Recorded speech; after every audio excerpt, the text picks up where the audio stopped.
Dating reyna ng home shopping na minahal at hinangaan sa telebisyon, si Nadong ang sentro ng atensyon at simbolo ng tagumpay. Ngunit ngayon, ibang-iba na ang kanyang mundo. Mula sa makinang na ilaw ng studio, napunta siya sa magulong buhay ng isang pagod na may bahay, gusot ang buhok at amoy gatas at lampin ang damit. Sino ang mag-aakalang ang babaeng dating kumikinang sa harap ng kamera ay siya ngayong nakayuko, paulit-ulit na humihingi ng paumanhin dahil sa makulit na anak. Ang bituing dating pinakapinagniningning ay tila unti-unting nawala ang liwanag. Ito ang makapangyarihang kwento ng isang babae at ng mabigat na presyong kapalit ng sakripisyo. Si Nadong, ang pangunahing tauhan natin, ay kumakatawan sa bangungot ng maraming kababaihan na may asawa, ngunit pagsapit ng ika-40 kaarawan ay pasan pa rin ang dalawang anak ng mag-isa. Bitbit ang mga bata sa magkabilang braso, pumunta siya sa tagpuan dahil abala ang asawa sa trabaho. Mas lalong naging mapait ang tagpo sa restauran. Habang ang dalawa niyang matalik na kaibigan ay bihis na bihis at elegante, si Nadong naman ay nakasuot ng luma at maingay na sapatos, at ang pinakamaganda niyang damit ay nadumihan ng anak kaya napilitan siyang magpalit ng simpleng shirt na pambahay. Kumain siya ng mabilis na parang matagal na nagugutom, sinasamantala ang bawat minuto bago muling umiyak ang mga bata. Ang mga tingin may pag-aalala at kahit kaunting awa mula sa mga kaibigan ay parang mga karayom na tumutusok sa kanyang dignidad. Ang sukdulan ng kahihiyan ay nang makasalubong niya ang dating katrabaho sa ganitong kaawa-awang ayos, habang sa malaking screen ay ipinapakita pa ang kanyang maringal na imahe noon. Ang matinding pagkakaibang iyon ay nakapagpapabigat ng damdamin ng sinumang makakita. Ngunit hindi lamang iyak ng isang may bahay ang laman ng pelikulang ito. Ang dalawang kaibigang kasama ni Nadong, na sa panlabas ay mukhang marangya at palaging pinapagalitan siya, ay may kani-kanya ring sugat sa loob. Ang isa ay mayaman ngunit nag-iisa, ang isa naman ay matagumpay ngunit unti-unting nauupos sa pananabik na magkaanak. Tatlong babae, tatlong anyo ng krisis sa edad na 40. Ang pinakamalaking alalahanin ni Du Bayanji ay ang matagal na nilang hindi pagkakaroon ng anak.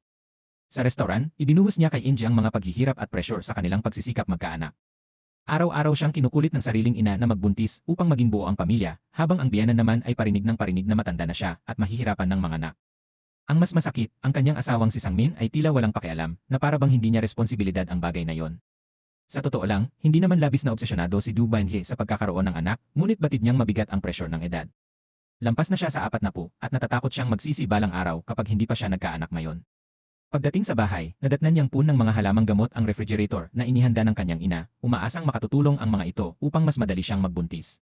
Ngunit ang pagbubuntis ay hindi lamang nakasalalay sa kanyang pagsisikap.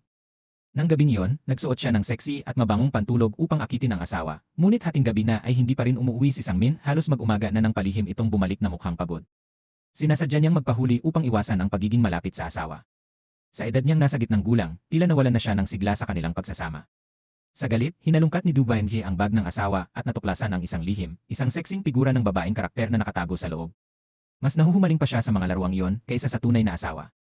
Nang makita ang galit ng asawa, nagmadaling maghubad si Sangmin upang bumawi, ngunit wala rin siyang nagawa dahil sa problemang pisikal. Sa sukdulang pagkadismaya, hinubad ni Du Bayanji ang medyas at ibinato iyon sa mukha ng asawa. Matagal na palang may problema ang kanyang pagkalalaki, hindi lamang ito bagong isyu. Ang isa pa nilang kaibigan ay si Inje, isang matagumpay na babae sa marangyang industriya ng moda. Ngunit mayroon din siyang problemang pangrelasyon na wala siyang mapagsabihan. Nakikipagrelasyon siya sa isang batang piloto na isa ring modelo sa runway. Gwapo at may perpektong pangangatawan ng lalaki, hinahangaan ng marami. Ngunit tuwing nais ni Inje na dalhin sa maseryosong antas ang kanilang relasyon, mainat itong umiiwas. Minsan naiisip ni Inje kung tinitingnan lamang ba siya nito bilang isang buhay na ATM. Sa huli, ang pinagdadaanan ni Nadong ay umiikot din sa lalaking nasa kanyang tabi. Kaarawan niya ngayon, ngunit umuwi si Hubin na lasing. Hindi napigilan ni Nadong na pagalitan ng asawa dahil sa kawalan ng malasakit at responsibilidad. Isang araw lamang sana ng kalayaan at kasiyahan kasama ang mga kaibigan ang kanyang hiling. Umaasa siyang makauwi ito ng maaga upang mag-alaga ng mga anak at makalabas man lamang siya. Ngunit kahit ganoong simpleng kahilingan ay hindi natupad. May ngiting mayabang ang lasing na asawa habang ibinibigay ang inihandang regalo. Isang apron sa kusina ang laman nito na nagpaiyak kay Nadong sa kabila ng mapait na ngiti. Isinuot pa ng asawa ang apron sa kanya at pinuri ang kanyang ganda. Ngunit tuluyan nang bumuhos ang luha ni Nadong. Diretsahan niyang sinabi ang matagal ng kinikimkim na sama ng loob. Nais niyang magtrabaho at mag-ambag, hindi lamang maging isang may bahay na nakakulong sa kusina. Hindi niya ito sinabi noon dahil ayaw niyang magmukhang makasarili. Kinagabihan, mag-isa siyang nakaupo sa madilim na sala at nanonood ng home shopping program. Sa screen, isang mas batang host ang masiglang nagtatanghal ng produkto. Hindi niya maiwasang maalala ang sarili noong siya ang nasa entablado, kumikinang at kumpiyansa sa harap ng kamera. Ngunit ngayon, tila tumatanda siyang mag-isa sa gitna ng walang katapusang gawaing bahay. Nang makatulog ang dalawang anak, nag-message siya sa dalawang matalik na kaibigan. Sa group chat, nagkapatawaran sila ni Du Bayanji sa masasakit na salitang nabitiwan kanina. Si Inje ang namagitan upang paglapitin silang muli. Pareho silang naniniwalang may tunay na kakayahan si Nadong at hinikayat siyang bumalik sa trabaho upang maipakita ang kanyang halaga. Dagdag pa ni Dubenye, mas mabuting mabuhay na may kaunting guilt kaysa mabuhay ng may hinanakit habang buhay. Dahil sa tapat na pag-uusap na yon, mas tumibay ang pasya ni Nadong. Kinabukasan, buong tapang niyang sinabi sa asawa ang nais niyang muling magtrabaho. Ipinahayag niyang nais niyang bumalik bilang host ng shopping program, ang dati niyang larangan. Ngunit agad siyang binuhusan ng malamig na katotohanan ng kanyang asawa, walang kaunting pag-aatubili. Naniniwala ang asawa ni Nadong na hindi niya kayang pagsabayin ang trabaho, presyon, at pag-aalaga ng maliliit na anak. Paulit-ulit pa niyang binibigyang diin ang edad nito upang panghinaan siya ng loob. Para sa kanya, ang isang babaeng lampas 40 ay wala ng dahilan upang pahirapan pa ang sarili sa pakikipagsabayan sa karera. Ngunit lalo lamang tumitibay at lumalakas ang determinasyon ni Nadong. Palihim pa nga siyang nagsimulang maghanap ng bagong bahay na malilipatan upang maging mas madali para sa kanyang trabaho. Hindi nagtagal, nakakita siya ng bahay na akmang-akma sa kanyang pangangailangan. Ngunit laking gulat niya nang malaman na ang may-ari pala nito ay si Mirasi, ang dati niyang kaklase noong junior high school. Noong nag-aaral pa sila, minsan na silang nag-away ng matindi at nagkaroon ng malalim na alitan na hindi kailanman naayos. Ngayon, matagumpay at mayaman na si Mirasi, bagay na ikinagulat ni Nadong. Higit pang nakakagulat, isa rin pala itong kilalang host ng home shopping, tulad ng dati niyang trabaho.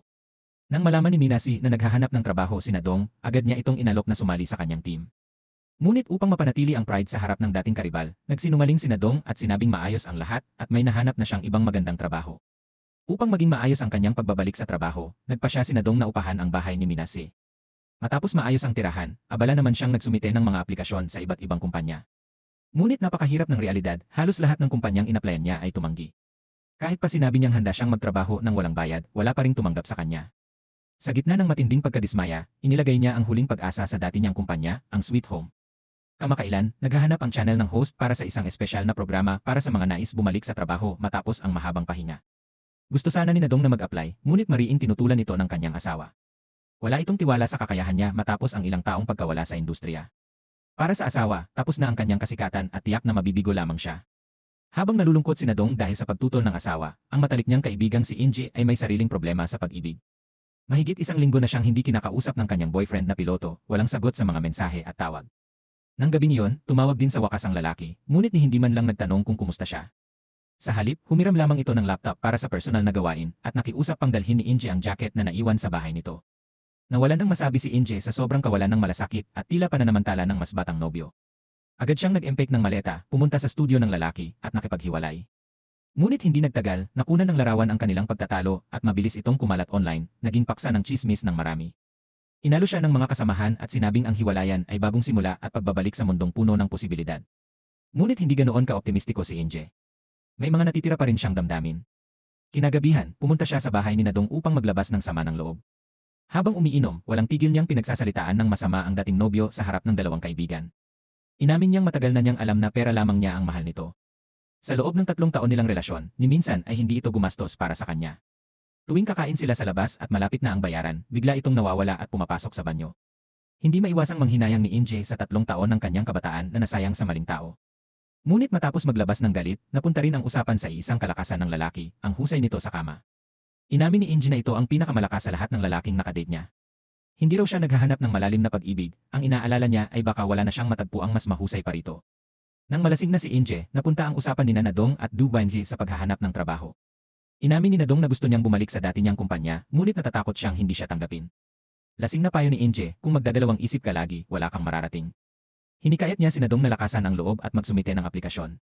Buong pusong sinuportahan din siya ni Dubenye at sinabing ang pagharap pa lamang sa tunay niyang hangarin ay malaking hakbang na. Kung ganoon, bakit hindi pa niya subukang lumaban ng buong lakas? Ang taos-pusong suporta ng kanyang dalawang matalik na kaibigan ay muling nagliyab ng pag-asa sa puso ni Nadong. Nang hating gabi at mahimbing nang natutulog ang kanyang asawa, tahimik siyang bumangon at pumunta sa sala.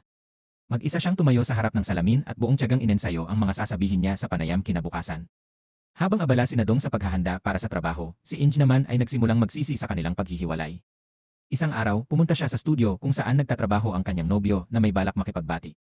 Pinayuhan siya ng mga kasamahan doon na kalimutan na ang alitan at makipag-ayos na. Napansin din ni Inge na paminsan-minsan ay palihim siyang sinusulyapan ng lalaki. Noong mga sandaling iyon, kumukuha ng promotional photos ang nobyo niya para sa isang babaeng modelo ng kumpanya. Ngunit inireklamo ng modelo na napakahina raw ng kanyang husay sa pagkuha ng litrato. Naiinis ito dahil mukha raw siyang mataba at hindi profesional sa mga kuha. Sa mahalagang sandali, hayagang ipinagtanggol ni Inge ang kanyang nobyo. Tahasan niyang sinabi na ang mga larawan para sa patalastas ay hindi maaaring kasing kinis at kasing perpekto ng mga larawang dumaan sa matinding pag-edit. Pagkatapos ng trabaho, si Inge na ang unang lumapit upang basagin ang katahimikan. Sinabi niyang tila masyadong matagal ang galit ng nobyo at humingi rin siya ng paumanhin dahil siya ang unang nagsabing makipaghiwalay. Para kay Inje, nabigkas lamang niya ang salitang iyon sa bugso ng damdamin, ngunit hindi niya inakalang siseryosohin iyon ng lalaki at tuluyan ng maghahanda para sa hiwalayan. Malamig na sinabi ng nobyo na dahil naghiwalay na sila, wala nang dapat pang pag-usapan. Hinabol siya ni Inge upang magpaliwanag, ngunit sa halip ay nasaksihan niya ang masakit na eksena, hinahalikan ng nobyo ang ibang babae sa parking lot ng studio. Sa sandaling iyon, nagising siya sa katotohanan. Matagal na palang may iba ang lalaki, at siya na lamang ang naiwan na parang isang hangal na nagmukhang katawa-tawa. Si Du Benji ay nahaharap din sa isang kahalintulad na sitwasyon. Nagkasundo sila ng kanyang asawa na magkita sa tanghali at pumunta sa isang motel malapit sa opisina. Nais niyang subukan ang bagong lugar, umaasang makatutulong iyon sa kanilang planong magkaanak.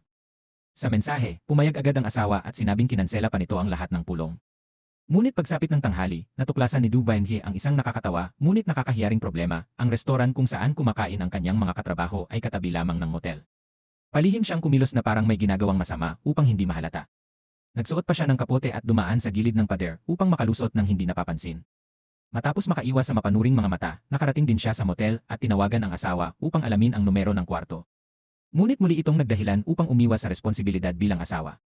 Sinabi nitong bigla raw sumama ang tiyan at hindi makakarating. Sa galit, pinagsalitaan ni Du Benji ang asawa sa telepono. Kinagabihan, nang kumalma na siya, sinubukan niyang kausapin ng seryoso ang asawa. Ipinaliwanag niyang ang pagnanais niyang magkaanak ay hindi lamang dahil sa panggigipit ng pamilya kundi dahil nais niyang maging mas malapit at mas matatag ang kanilang pagsasama. Hindi niya maunawaan kung bakit tila nawalan na ng interes ang asawa sa kanya. Ngunit sa harap ng mga tanong niya, wala man lamang masagot ang lalaki at tulad ng dati, tumakbo na naman ito papunta sa banyo upang umiwas sa usapan. Samantala, nakatanggap si Nadong ng magandang balita mula sa Sweet Home, nakapasa ang kanyang aplikasyon sa unang screening. Labis ang kanyang tuwa at agad niyang ibinalita iyon sa asawa. Ngunit taliwas sa inaasahan, malamig ang naging tugon nito. Lagi na lamang nitong idinadahilan ang mga anak upang pigilan siya. Iginiit ng asawa na dapat pang magsakripisyo si Nadong para sa mga bata ng ilang taon pa. Nang gabing iyon, nagkaroon sila ng matinding pagtatalo tungkol sa pagbabalik niya sa trabaho. Sa loob ng 6 na taong pagsasama, buong puso niyang ginampanan ang tungkulin bilang mabuting asawa at ina. Ngayong medyo lumaki na ang mga anak, nais lamang niyang magtrabaho. Ngunit hindi matanggap ng makalumang pag-isip ng kanyang asawa ang hangaring iyon. Para rito, siya lamang ang haligi ng tahanan at ang kanilang mga alalahanin ay hindi magkapantay.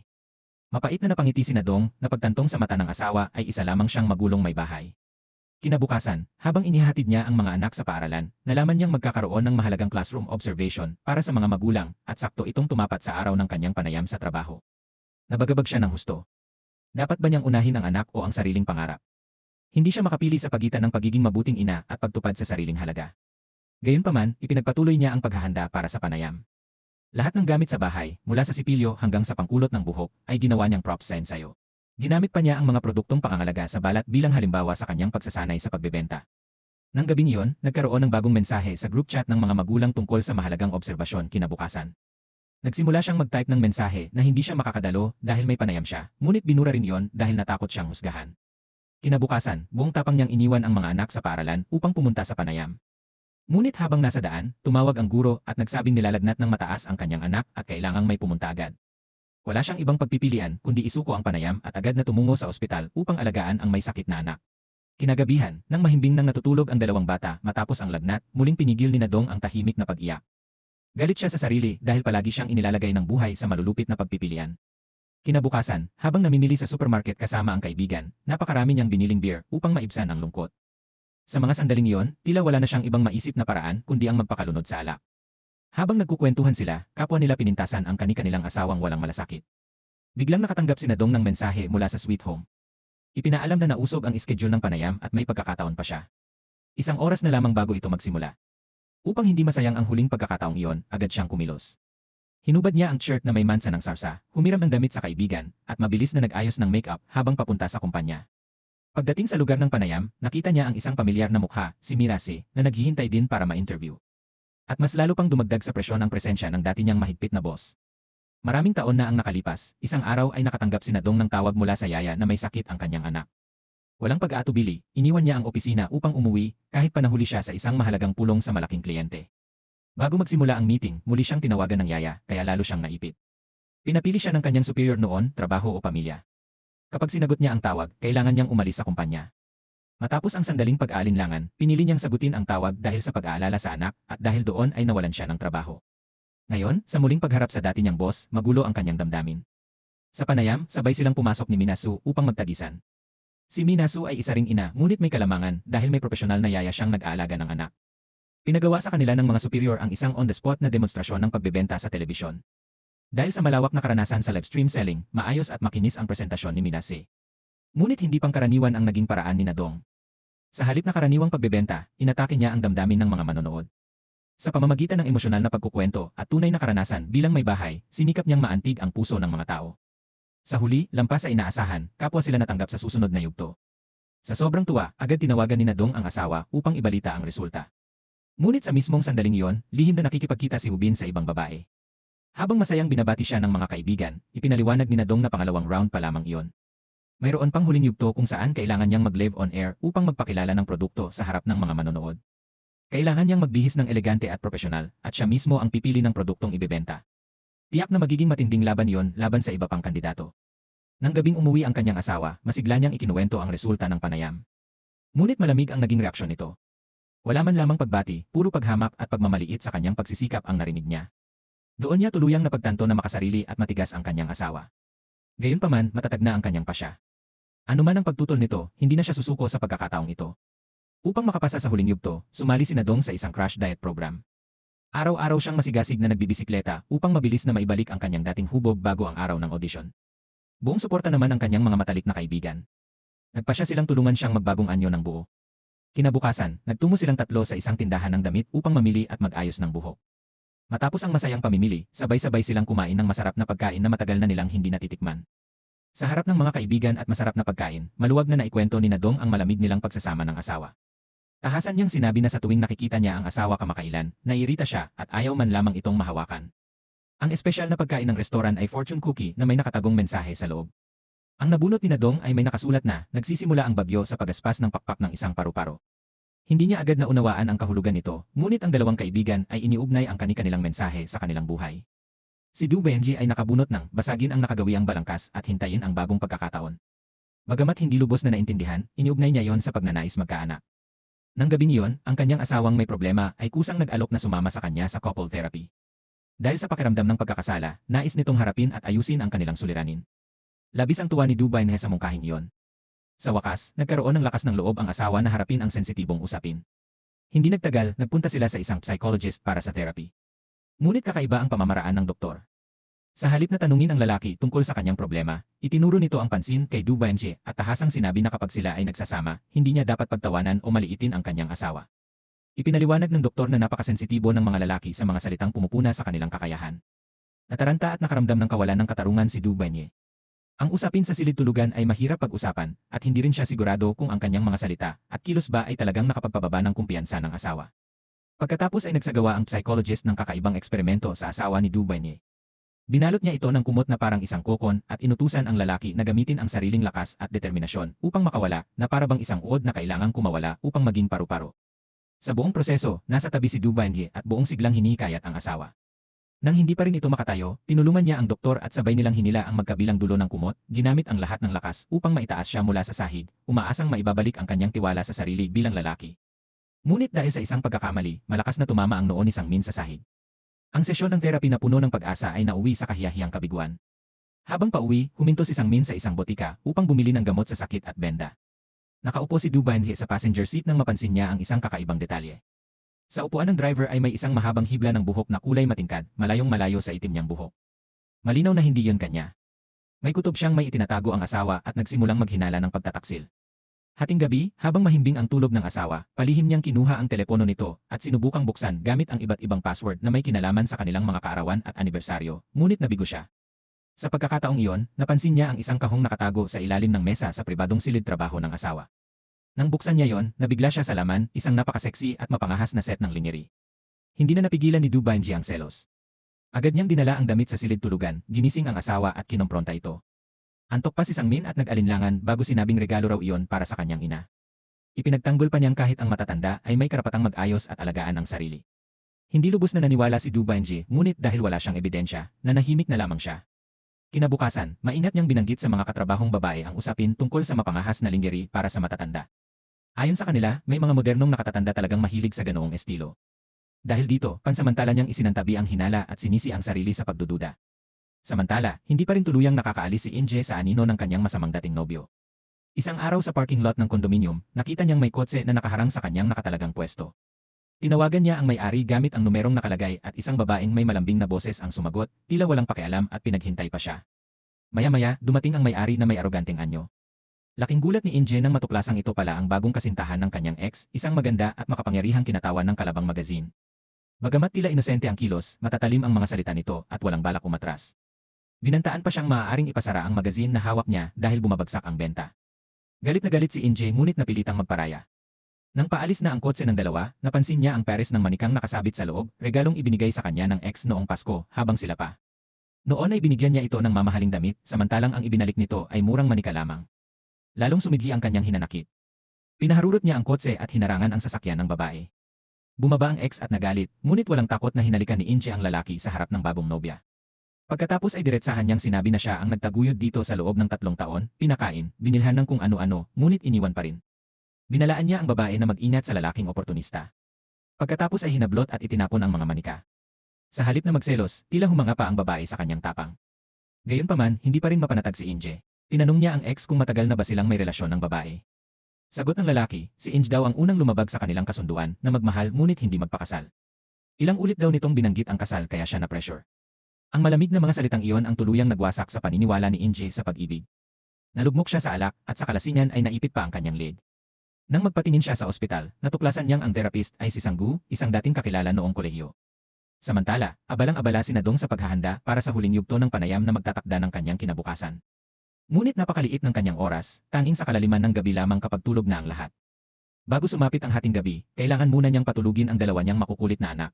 Kapag tulog na ng mahimbing ang mga bata, saka lamang nagkakaroon si Nadong ng oras para sa sarili niyang gawain. Sa tahimik na gabi na walang nakakaalam, itinapat niya ang mukha sa kamera ng kanyang telepono at nag-record mag-isa. Paulit-ulit niyang inensayo ang mga kilos at pananalita ng isang profesional na host ng shopping program. Ito na ang huling laban at huling pagkakataon niyang mabago ang kanyang buhay, kaya kailangan niyang maging handa at perpekto. Kinabukasan, nalaman ng hipag ni Nadong ang balak niyang bumalik sa trabaho. Hindi man siya tahasang tumutol, may himig ng paghadlang ang kanyang mga salita. Ipinaalala nito na mabilis at malupit na ang takbo ng mundo ngayon. Ang isang may bahay na 6 na taon nang nasa bahay tulad ni Nadong ay maaaring mahirapang makasabay sa presyon. Ginamit pa ng hipag ang sarili bilang halimbawa, sinabing kahit ang mga pamilyang parehong nagtatrabaho ang mag-asawa ay madalas mukhang maayos lamang sa panlabas, ngunit puno ng alitan sa loob. Dapat daw paghandaan ni Nadong ang posibilidad ng pagkasira ng pamilya kung hindi siya magiging matatag. Samantala, nagtatrabaho si Rubin sa kumpanya ng SKU. Kamakailan, kumalat sa opisina ang chismis na may relasyon siya sa isang batang at magandang katrabaho. Alam din ito ng manager na si Se at palihim siyang binigyan ng babala. Inutusan siyang agad putulin ang ugnayan sa babae. Kung sakaling makapasok si Nadong sa kumpanya at mabunyag ang lahat, wala ng paraan upang maisalba ang sitwasyon. Upang maitago ang kanyang pagtataksil, umuwi si Rubin at binigyan si Nadong ng ilang calling card ng ibang kumpanya. Mahinahon niya itong pinayuhan na huwag mag-apply sa SKU at subukan na lamang sa iba. Ngunit may sariling paninindigan at dangal si Nadong. Noon ay iniwan niya ang karera sa sweet home para sa mga anak. Ngayon, nais niyang bumalik sa mismong lugar kung saan siya nadapa upang patunayan ang sarili. Dahil sa labis na pagpupumilit ng asawa na sa ibang kumpanya siya mag-apply, nagsimula siyang magduda. Iniisip niya kung ikinahiya ba ng asawa na magtrabaho sila sa isang kumpanya. Hindi may pagtapat ni Rubin ang totoong dahilan, ang takot na mabunyag ang kanyang pagtataksil, kaya napilitan siyang pumayag sa gusto ng asawa. Ang pagtutol ng kanyang asawa at ang mga babala ng hipag ay nagdulot kay Nadong ng pagdududa sa sariling kakayahan. Inisip niyang baka tama sila. Masyadong mabilis ang pagbabago ng mundo at siya ay matagal ng abala sa kusina at sa pag-aalaga ng mga anak. Marahil ay napag-iwanan na ang kanyang kaalaman at kasanayan sa panahong dominado ng teknolohiya. Isang araw, tinulungan niya ang kapitbahay na si Jin Hai sa pagbabantay ng pwesto sa school flea market ng mga bata. Doon, bawat bata ay nagbebenta ng sariling gawaing kamay upang makalikom ng pondo. Ngunit ang anak ni Jin Hee ay hindi makabenta dahil hindi kaakit-akit ang kanyang mga ginawa. Umiiyak ang bata sa sama ng loob. Upang matulungan ito, walang pag-aalinlangan na inilabas ni Nadong ang kawali sa gitna ng palengke at nagsimulang magdemo at magbenta na parang tunay na host. Masigla niyang ipinakilala ang gamit at bisa ng scrub pad na gawa ng bata. Dahil sa kanyang kahusayan at likas na karisma, agad na naubos ang mga paninda at inagaw pa ng mga may bahay. Nakita ni Jin Hee ang pangyayari at naniwalang hindi pa kumukupas ang talento ni Nadong. Sa lakas ng loob na dulot ng suporta ng mga kaibigan, buong tapang na humarap si Nadong sa huling yugto ng panayam. Hindi tulad ng ibang kandidato at ng dati niyang kaklase na si Minasi na bihis at makapalang makeup, simple lamang ang kanyang suot, isang pamilyar na apron at may hawak na handmade na sabon. Ang tila ordinaryong sabon na iyon ang napili niyang produkto. Mula sa kanyang karanasan bilang may bahay, naging buhay, totoo, at kapanipaniwala ang kanyang presentasyon. Sa pamamagitan ng mga kwentong tumatago sa puso ng mamimili, napahangan niya ang mga hurado. Hindi nagtagal, ipinadala ang resulta ng panayam sa pamamagitan ng mensahe. Nanginginig na binuksan ni Nadong ang telepono. Mabuting balita ang kanyang nabasa, opisyal na siyang natanggap sa Sweet Home. Sa sobrang saya, niyaya niya ang dalawang matalik na kaibigan sa isang masarap na hapunan bilang pasasalamat. Habang kumakain, tinanong nila ni Dubain si Inge tungkol sa kalagayan ng kanyang puso. Ikinuwento ni Inge na ilang araw na ang nakalipas, habang nagpapagamot ng kanyang naipit na leg, muli niyang nakatagpo ang isang dating kakilala mula sa kolehiyo, si Sanggilu. Noong panahon ng kolehiyo, nagkaroon sina Inge at Sanggu ng isang malabong yugto ng damdamin, ngunit hindi yon nauwi sa seryosong relasyon. Ngayon, nagkataon namang dumaan si Sanggu sa restoran kung saan kumakain ang tatlong babae. Napansin ni Nadong at Dubain sa paraan ng pagtingin nito kay Inge na tila may natitira pa itong damdamin. Pinayuhan nila si Inge na subukang magbukas ng puso at bigyan siya ng pagkakataon. Dati, karaniwan lamang ang tingin ni Inge sa itsura ni Sanggu, ngunit matapos ang maraming taon na hindi sila nagkita, mas lalo niya itong nagugustuhan habang pinagmamasdan, mas mukhang maayos at mas matured. Mas ikinagulat pa niya nang malaman na magkapitbahay pala sila sa isang kondominium at magkatapat pa ang kanilang unit. Hinatid siya ni Sanggu hanggang sa tapat ng kanyang pinto at paulit-ulit na nagbilin na kung sakaling manggulo ang sinumang bastos o ang kanyang dating nobyo, tawagan siya agad.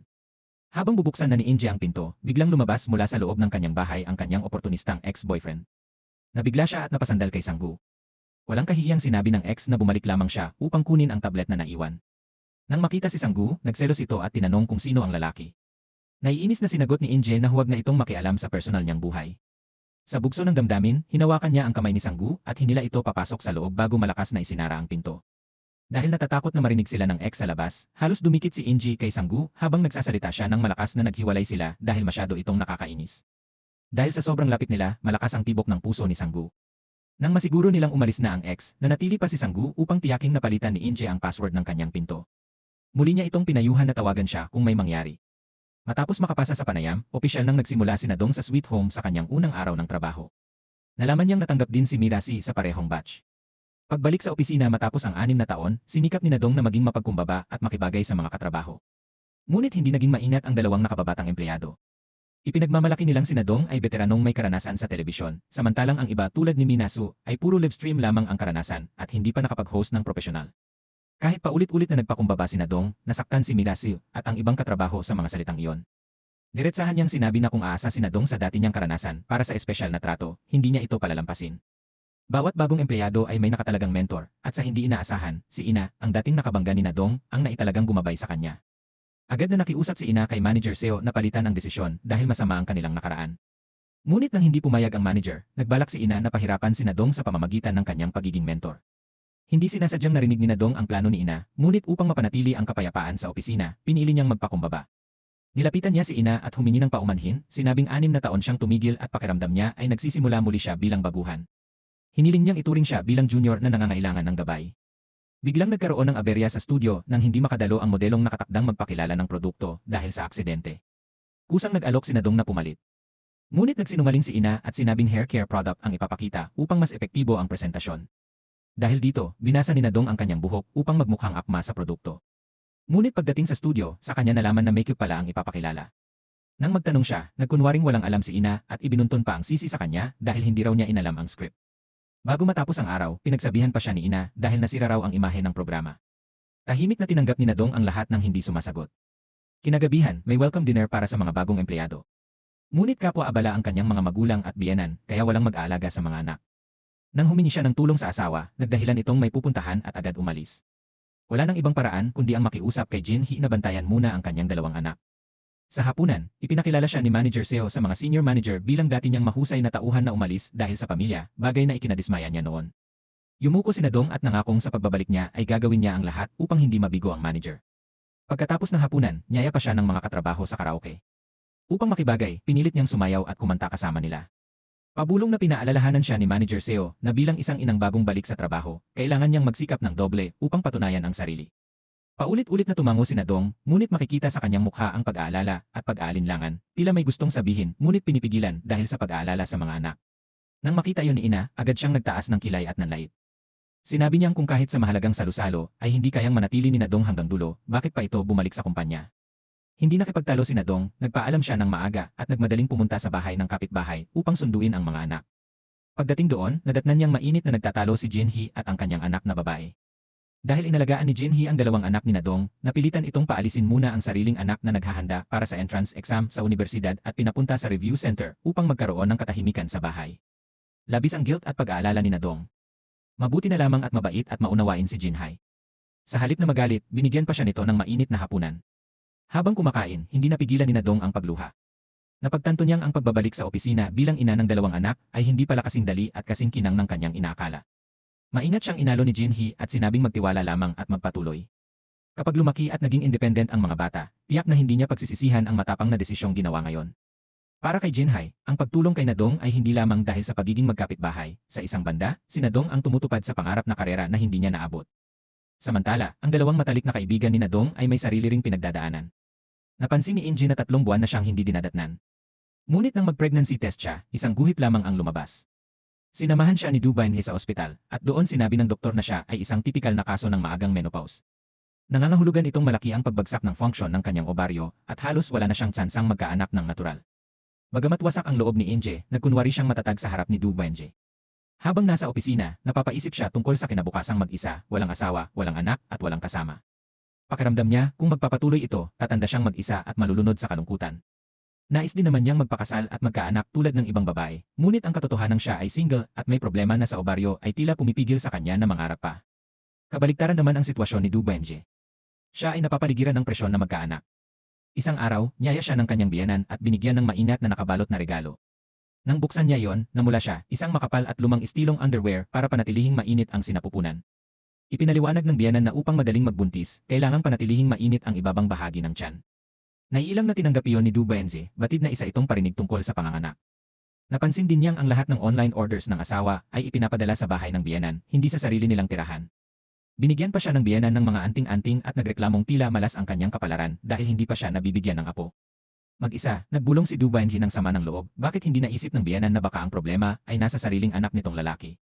Dahil sa pag-usisa, palihim niyang inuwi ang isa sa mga parcel ng asawa mula sa bahay ng biyenan. Nang buksan niya ito, laking gulat niya nang makita ang isang silicone mannequin head na mukhang nakakatakot. Hindi niya maintindihan kung bakit bumili ang asawa ng ganoong bagay. Samantala, nagpapatuloy ang pagsubok sa trabaho ni Nadong. Kailangang pumili ang kumpanya ng produktong ipopromote para sa kampanya ng taglagas. Iminungkahi ni Nadong ang isang indoor automatic exercise bike na angkop sa matatandang nangangailangan ng magaan na ehersisyo. Ngunit agad itong tinanggihan ni Ina na nagsabing makaluma ang kanyang pag-isip at hindi akma sa modernong merkado. Nakakainsulto man, sa opisyal na meeting ay inangkin ni Ina ang ideya at ipinresenta iyon bilang sarili niyang konsepto, maging ang mahalagang selling points ay kinopya mula sa paliwanag ni Nadong. Pinuri pa siya ni Manager Seo sa harap ng lahat. Matapos ang meeting, hinarap ni Nadong si Ina, ngunit itinanggi nito ang lahat. Galit na sinabi ni Nadong na hindi na siya magpapayag na apihin. Sa sumunod na proyekto, plano ng kumpanya na magbenta ng sariwang mansanas. Nagmungkahi si Nadong na pumunta ang team mismo sa taniman upang mag-shoot at ipakita sa mga manonood ang malinis at sariwang proseso ng pag-aani. Nagustuhan ng mga nakatataas ang malikhaing ideyang ito. Samantalang si Ina ay umaasa lamang sa kanyang magandang mukha at panlabas na anyo. Hindi makaisip si Ina ng anumang maayos na ideya. Pagsapit ng araw ng shooting sa taniman, abalang-abala si Nadong sa pag-aaral ng produkto at sa pagdirect ng pagkuha ng video. Samantalang si Ina, dahil sa sobrang pag-aayos at matapang na pabango, ay hindi sinasadyang natusok ng bubuyog sa mukha. Agad siyang dinala ni Nadong sa ospital para sa paunang lunas. Dahil namaga ang mukha ni Ina at halos ma-deform, hindi na siya maaaring lumabas sa live na programa. Dahil gipit sa oras, iniutos ni Manager Seo na si Nadong ang pumalit bilang pangunahing host ng shopping show sa pagkakataong iyon. Mabilis na nagmaneho si Nadong pabalik sa studio. Upang maging mas epektibo at mas malapit sa mga manonood, sinadya niyang magsuot ng apron ng may bahay. Gamit ang kanyang karanasan sa kusina at ang masusing paghahanda sa taniman, halos perpekto ang naging pag-host niya sa telebisyon. Nakuha niya ang tiwala ng mga manonood sa pamamagitan ng kanyang katapatan at kaalaman sa produkto. Matapos ang programa, halos maubos sa record na oras ang napakaraming mansanas sa bodega. Tinawagan siya ni Manager Seo upang purihin ang kanyang mahusay na performance at agad siyang inangat bilang assistant host, pinapaikli ang kanyang probation period.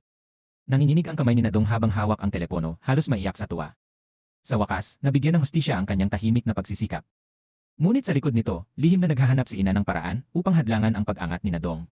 Nakipagkita siya kay Ubin at umaasang magagamit nito ang kapangyarihan bilang asawa upang hikayatin si Nadong na tumigil sa trabaho. Ayaw ni Ina na maagawan ng kasikatan at posisyon ng isang matandang babae tulad ni Nadong.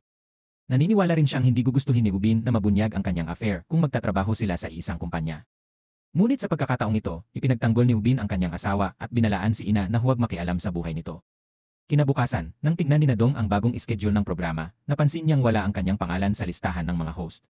Nang tanungin niya si Manager Seo, nalaman niyang ginamit ni Ina ang kanyang kapangyarihan bilang pangunahing host upang tutulan ang paglahok ni Nadong bilang assistant. Agad niyang hinarap si Ina. Siya ang tumulong at pumalit ng ito'y natusok ng bubuyog, ngunit ngayon ay ginagantihan siya ng masama. Ikinuwento niya ang sama ng loob sa dalawang matalik na kaibigan. Iminungkahi ni Inji na direktang isumbong si Ina sa nakatataas, ngunit pinigilan siya ni Du Banji. Ipinaliwanag nitong baguhan pa lamang si Nadong at kakapromote pa lang, samantalang si Ina ay may tenure at mga tagahanga. Sa huli, baka si Nadong lamang ang mapahamak. Mas mabuting humanap ng mas maingat na paraan. Pagkatapos, tinanong ni Nadong si Inj tungkol sa resulta ng kanyang check-up. Ayaw ni Inji na mag-alala ang kaibigan kaya nagsinungaling siya, sinabing simpleng hormonal imbalance lamang at gagaling din sa gamot. Sa daan pa uwi, tinanong ni Du Banji kung naisip na ba ni Inji ang pag-freeze ng kanyang mga itlog. Sa totoo lang, naisip na niya yon, ngunit sinabi ng doktor na dahil sa kanyang kondisyon, maliit ang tsansang magtagumpay. Samantala, patuloy ang pagdududa ni Du Banji sa asawa. Naisip niya ang misteryosong parcel na ipinadala sa bahay ng biyenan at nagpasya siyang pumunta roon habang wala ang matanda. Sa isang sulok ng bodega, natuklasan niyang may nakatagong silid sa likod ng kalat. Puno ito ng mga figurin at manika ng iba't ibang laki, pati na rin ng maraming sexy at pambabaeng damit. Nang buksan niya ang isa pang aparador, halos himatayin siya sa takot, may nakaupo roong tila babae. Nang lumapit siya, napagtanto niyang isa itong life-size sex doll na maingat na inayusan. Mas nakagugulat pa, sa kama ay may isa pang manika na walang ulo. Sa tabi nito ay may larawan ni Sangmin na tila sweet na kuha kasama ang dalawang manika na parang mag-asawa. Sa sandaling iyon, narinig niya ang mga yabag ng kanyang asawa papalapit. Mabilis siyang nagtago sa likod ng aparador at narinig ang kakaibang pakikipag-usap nito sa mga manika. Hinahaplos niya ang mga ito at sinabing mas panatag siya ngayon dahil madalas umuwi ng lasing ang asawa at hindi na ito nagbabanggit tungkol sa pagkakaroon ng anak. Hindi na napigilan ni Du Banji ang galit.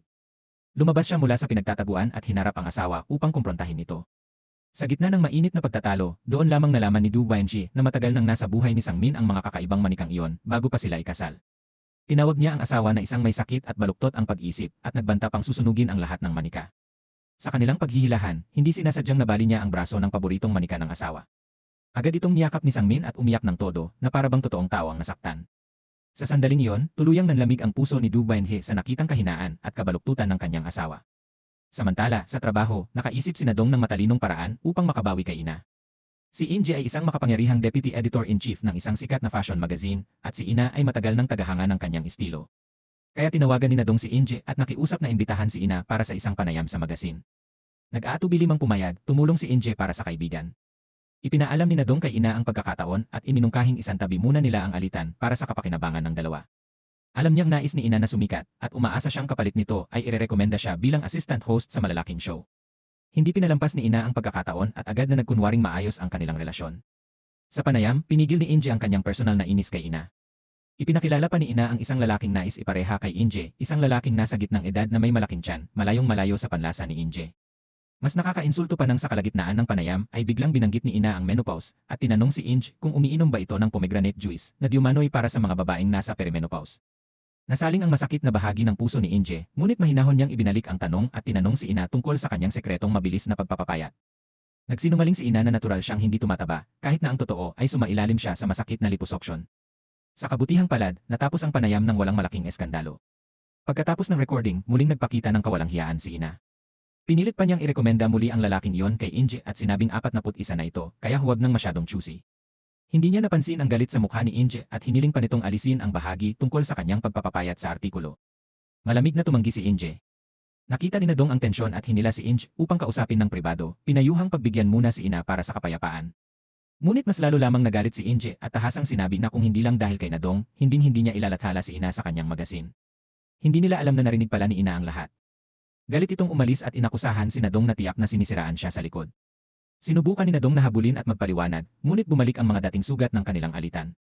Naalala niya ang mga salitang binitiwan ni Ina noon na isa siyang tamad na full-time na ina na umaasa lamang sa asawa. Totoo, hindi madali ang maging full-time na ina, ngunit hindi iyon dahilan upang maliitin siya. Sumigaw si Ina na dati siyang naiinggit kay Nadong, ngunit nagpapasalamat din sa pagkakataong ibinigay nito. Ngayon, pakiramdam niya'y siniraan siya at pareho lang daw sila. Pagkatapos ng kumprontasyon, hinanap ni Nadong si Inje ngunit nauna na itong umalis. Sa bahay, sa sobrang pagkadismaya, tinipon ni Inje ang lahat ng sanitary pads na nakaimbak at itinapon sa basurahan, parang pagtatapon ng huling pag-asa niyang maging ina. Hindi niya sinagot ang tawag ni Nadong. Sa desperasyon, nagpasya siyang pumunta sa isang marriage agency upang maghanap ng mapapangasawa, kahit ibaba ang pamantayan. Ngunit matapos suriin ang kanyang profile, binigyan siya ng rating na C. Nasaktan ang kanyang pride, maganda siya, may prestihiyosong trabaho at reputasyon sa fashion world. Paano siya naging C lamang? Diretsahang sinabi ng ahensya na ang larangan ng fashion magazine ay hindi gaanong kanais-nais sa marriage market para sa maraming lalaki. Bukod sa trabaho, ang edad ni Inje ang pinakamalaking hadlang para sa kanya. Sa edad na 41, napakahirap na ng posibilidad na magbuntis ng natural. Iginiit ni Inje na wala siyang balak magkaanak at hindi rin niya kailangan ng sobrang mayamang lalaki. Ngunit nang tanungin siya kung ano ang eksaktong tipo ng lalaking gusto niya, malabo lamang niyang nasabi ang dalawang salita, pakiramdam o koneksyon. Tumango ang ahensya ng matchmaking at nangakong hahanapan siya ng isang mahusay na lalaking papasa sa kanyang mahigpit na pamantayan. Kinabukasan sa kumpanya, patuloy na naghahanap ng paraan si Nadong upang humingi ng tawad kay Ina at ayusin ang alitan. Ngunit nabigla siya nang mabalitaan na biglang humiling si Ina na palitan ang assistant host sa susunod na show at si Minaso ang napili. Nang gabing iyon ay may mahalagang company party. Tinawagan ni Nadong ang asawa upang sabihing alagaan ng mabuti ang dalawang anak. Pagkatapos ng tawag, aksidenteng nasaksihan niya ang nakakasukang eksena ng isang manager na hinahara si Ina sa isang sulok. Dahil sa biglaang pagdating ni Nadong, napilitan ang manager na umatras at umalis. Ngunit imbes na magpasalamat, binalaan pa siya ni Ina na huwag ikalat ang nangyari. Kinabukasan, hindi pumasok si Ina. Nag-alala si Nadong at pinuntahan siya sa bahay. Narinig niya ang paulit-ulit na pagring ng telepono sa loob ngunit walang sumasagot. Kinutuban siya kaya pumasok siya. Doon niya nakita si Ina na nakahandusay sa sahig, pilit inaabot ang telepono ngunit wala ng lakas. Dali-dali niya itong dinala sa ospital. Kinailangang operahan si Ina ng emergency dahil sa malubhang problema sa sikmura. Habang walang malay, bumalik sa alaala ni Ina ang mga taon ng paghihirap, noon siyang mataba at laging pinupuna ang itsura. Upang pumayat at marating ang kinalalagyan ngayon, isinakripisyo niya ang mga paboritong pagkain at naging malupit sa sarili. Pagkagising, ipinaliwanag ni Nadong na dahil puro kape ang iniinom at halos hindi kumakain si Ina, nasira ang kanyang sikmura. Taos puso rin siyang humingi ng tawad tungkol sa paninira noong nakaraan at sinabing hindi niya tunay na kinamumuhian si Ina, naglabas lamang siya ng sama ng loob dahil sa pressure sa trabaho. Sa harap ng kanyang pag-aalaga at katapatan, napaiyak si Ina at inamin na naiinggit siya kay Nadong. May asawa at anak ito, samantalang siya ay trabaho lamang ang sandigan. Tuwing lilitaw si Nadong, pakiramdam niya ay nawawala ang kanyang liwanag. Balak pa rin ng kumpanya na gawing assistant host si Nadong dahil kulang pa umano ang karanasan ni Minase. Ngunit matapos marinig ang pag-amin ni Ina, nag-alinlangan si Nadong, ayaw niyang masaktan pa ang kasamahan. Maya-maya, tinawagan siya ni Minase at pinapunta sa isang coffee shop sa harap ng kumpanya. Pagdating niya, nabigla siya nang makitang kasama ng kanyang asawa ang isang batang babae na umiiyak. Nagpakilala ang babae bilang isa ring shopping host ng Sweet Home na may problema sa kontrata at humingi ng tulong sa asawa ni Nadong para makahanap ng bagong trabaho. Pinayuhan siya ng asawa na huwag mag-isip ng masama. Dumating si Minase at walang hiya itong hiniling kay Nadong na ibigay na lamang sa kanya ang pagkakataong mag-host. Tumanggi si Nadong, sinabing nakuha niya yon dahil sa sariling kakayahan at pagsisikap. Ngunit tinakot siya ni Minase tungkol sa inuupahang bahay na pag-aari nito.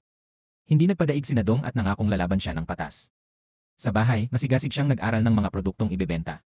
Kinabukasan, nakita niyang lihim na nagbibigay si Minase ng mamahaling regalo sa producer upang makuha ang pabor. Binalaan niya ito na hindi patas ang ganoong paraan, ngunit iginiit ni Minase na gagawin niya ang lahat para makuha ang slot. Bilang tugon, sinadya ni Nadong na mahulog sa harap ng producer ang makapal niyang research materials upang ipakita ang kanyang paghahanda at dedikasyon. Di nagtagal, lumabas ang bagong schedule at galit na galit si Minase nang makita na si Nadong pa rin ang assistant host. Habang nagngangalit, bigla niyang napansin si Nadong na tila masayang nakikipagbiruan sa isang lalaki sa hallway. Matapos magtanong-tanong sa isang nakatatandang empleyado, nalaman ni Minase na ang lalaking kausap ni Nadong ay si Ubin, ang asawa nito, at isa ring makapangyarihang producer sa kumpanya. Agad niyang sinamantala ang impormasyong ito upang atakihin si Nadong. Ikinalat niya sa mga kasamahan na nakuha ni Nadong ang oportunidad dahil dumaan ito sa likod na pinto sa tulong ng asawa. Ipinagkalat pa niyang siguradong ibinigay ni Ubin ang mga tanong sa interview ng maaga upang makapasa ang kanyang asawa. Upang tuluyang ihiwalay si Nadong, gumawa si Minase at ang dalawa pang kasamahan ng isang hiwalay na group chat kung saan nila ito sinisiraan. Tinawag nila siyang walang kakayahan at umaasa lamang sa koneksyon ng pamilya. Isang araw, sinundo ni Nadong ang kanyang anak sa kindergarten. Masigla ang bata at ipinagmalaki pa na may bago siyang magandang girlfriend. Laking gulat ni Nadong nang makitang ang batang iyon ay anak pala ni Minase. Nang makita sila, agad hinila ni Minase ang anak palayo at pinagbawalan itong makipaglaro pa sa anak ni Nadong. Sa kumpanya, nabalitaan ni Nadong na nagdaos ng selebrasyon sina Minase at ang ilan pang kasamahan ngunit sadyang hindi siya inimbita. Gayunman, hindi siya ang tipong madaling magpaapi. Nang gabing iyon, kusa siyang pumunta sa party kahit walang imbitasyon. Harap-harapan siyang inakusahan ni Minase na napromote lamang dahil sa malabong relasyon sa asawa. Sinubukan ni Nadong na ipaliwanag ang katotohanan, ngunit sarado na ang isip ng mga kasamahan at tinawag pa siyang walang hiya. Samantala, dumaraan din sa sariling unos ang dalawang matalik niyang kaibigan. Sa kumpanya ni Duvaense, kumalat ang chismis na malapit na raw siyang makipaghiwalay sa asawa. Nang usisain niya ang pinagmulan, nalaman niyang ang kanilang team leader ang nagpakalat nito. Dahil lamang nakita siyang lumabas sa isang motel at narinig siyang nakikipagtalo sa telepono, agad nitong ipinagpalagay na may kabit siya. Galit na hinarap ni Du Baenji ang lalaki, ngunit sa halip na humingi ng tawad, tinanong pa siya nito kung sino ang bago niyang nobyo. Hindi napigilan ni Du Baenji ang sarili at sinugod ito sa opisina. Dahil sa insidente, pareho silang pinatawag ng nakatataas. Napilitan si Du Baenji na ipaliwanag na pumunta lamang siya sa motel dahil iyon ang araw ng kanyang obulasyon at nais nilang subukan ng asawa na magbuntis sa ibang kapaligiran. Kinabukasan, nakipagkita siya sa kanyang ina at kapatid. Ang kapatid niyang may 2 anak ay paulit-ulit na nagmalaki ng kaligayahan at walang pakundangang nagtanong kung ang problema ba ay nasa kanyang asawa o sa kanyang katawan. Bagaman walang masamang intensyon, nasaktan si Du Baenji. Binalikan niya sila at iginiit na maayos ang kanyang asawa at ang kanilang pagsasama. Pagkatapos magpakalma, pinuntahan niya si Sangmin sa lihim na silid sa bahay ng biyenan. Nandoon pa rin ito kasama ang mga manika. Hinimok niya itong umuwi at magpagamot, ngunit umiyak lamang ito at sinabi na gusto na nitong makipaghiwalay. Sa matinding pagtatanong ni Du Baenji, inamin ng asawa na nasasakal siya sa araw-araw na pressure tungkol sa pagbubuntis. Sumigaw itong tao siya na may damdamin, hindi isang makinang panganak. Nang mabasa ni Du Baenji ang notification sa telepono na araw niya ng obulasyon at mataas ang tsansa ng pagbubuntis, napatawa na lamang siya ng mapait. Umiiyak siyang nagkulong sa loob ng kotse na parang batang iniwan. Sa kabilang banda, nagsimula ng makipag-blind date si Inje sa pamamagitan ng matchmaking agency. Ngunit ang unang lalaking nakilala niya ay kakaiba at sobrang kuripot, hindi man lang siya inalok ng kape at abala pa sa cellphone. Wala pang ilang salita, gusto na nitong umalis.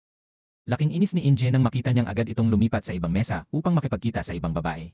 Sinugod niya ito at pinagsabihan, pinaghinala ang tauhan ito ng ahensya upang pilitin siyang kumuha ng mas mahal na VIP package. Ngunit ininsulto siya ng lalaki, sinabing matanda na siya at gumagamit pa ng photo editing app para magmukhang bata at wala raw gustong mag-asawa sa kanya. Halos sugurin ni Inje ang lalaki kung hindi lamang napigilan. Matapos ang kaguluhan sa coffee shop, naramdaman niyang kumakalam ang kanyang sikmura. Pumasok siya sa isang karinderya upang kumain, ngunit sa kasamaang palad, puno ito ng tao. Sa loob ng karinderya, nadatnan ni Inje ang isang malaking pamilya na naghihintay ng mesa. Nakita nilang mag-isa lamang siya, ngunit umuokupa ng isang malaking mesa, kaya nagsimula silang magbulungan at magparinig. Naging alanganin din ang may-ari ng kainan at tila nais siyang pakiusapang magparaya o umalis upang maipwesto ang mas maraming bisita. Dahil sa hiya at lungkot, dali-daling nagdahilan si Inje at tahimik na umalis. Sa sandaling iyon, lalo niyang naramdaman ang matinding pag-iisa at pagkaligaw sa gitna ng napakaraming tao. Hindi na niya napigilan ang sarili at napaiyak siya sa mismong kalsada. Nagkataong napadaan si Sanggu at nakita siyang umiiyak. Lumapit ito at dinala siya upang kumain ng mainit na ramyon upang gumaan ang pakiramdam. Si Sanggu pa rin ang taong pinakanakaunawa sa kanya. Alam nitong madalas siyang matalsikan ng sabaw habang kumakain, kaya inalis nito ang sariling jacket at ipinahiram sa kanya bilang apron. Uminom si Inje hanggang sa malasing at ibinuhos ang lahat ng takot at pangambang baka tumanda siyang mag-isa. Nang muntik na siyang makipag-away sa ibang customer dahil sa kalasingan, agad siyang binuhat ni Sanggu palabas. Nakahiga sa matatag na likod nito, pakiramdam ni Inje ay parang batang nakahanap ng masasandalan. Naamoy niya ang pamilyar at nakapapawing halimuyak ng pabango nito. Pagdating sa bahay, marahang inihiga ni Sanggu si Inje sa kama at tinakpan ng kumot. Ngunit dahil sa tama ng alak, niyakap niya ang leg nito at hinalikan ng buong damdamin. Hindi na rin napigilan ni Sanggu ang matagal nang itinatagong damdamin para sa kanya. At nang gabing iyon, sa gitna ng pagkalasing at emosyon, nagkaroon sila ng relasyon. Samantala, hindi pa rin natatapos ang problema ni Nadong sa kumpanya. Umabot na sa manager na si Seo ang alitan nila ni Mirasi. Iginiit ni Mirasi na may favoritism sa pagkuha kay Nadong. Upang masiguro ang patas na proseso at mapawi ang chismis, pansamantalang inalis ni Manager Seo ang pangalan ni Nadong sa opisyal na schedule. Pinagpalit-palit niya si Mirasu at ang ibang trainees bilang assistant host, ngunit may kondisyon, kapag pumalpak sila, agad silang matatanggal. Gaya ng inaasahan, dahil kulang sa karanasan at kumpiyansa, pumalpak ang mga trainee at nasira ang recording. Sa halip na aminin ang pagkukulang, sinisipa nila si Nadong at sinabing malas ito. Nang si Minasi naman ang sumubok, sa unay kumpiyansa siya, ngunit nang mag-live, sunod-sunod ang pagkakamali dahil sa nerbiyos. Inagawan pa niya ng linya ang pangunahing host at nasuka pa habang tumitikim ng produkto. Pinagalitan siya ng husto at pinanagot sa kabiguan ng programa. Isang araw, muli na namang sinundo ni Nadong ang anak sa kindergarten at nakita roon ang asawa ni Minasi. Naalala niyang kilala niya ito noon bilang isang pasaway na binatilyo. Minsan ding nabanggit ng kanyang anak na takot ang anak ni Mirasu sa sariling ama. Naghinala si Nadong kaya agad niyang pinigilan ang lalaki at sinabi sa guro na balak nitong isama ang bata nang hindi nagpapaalam sa ina.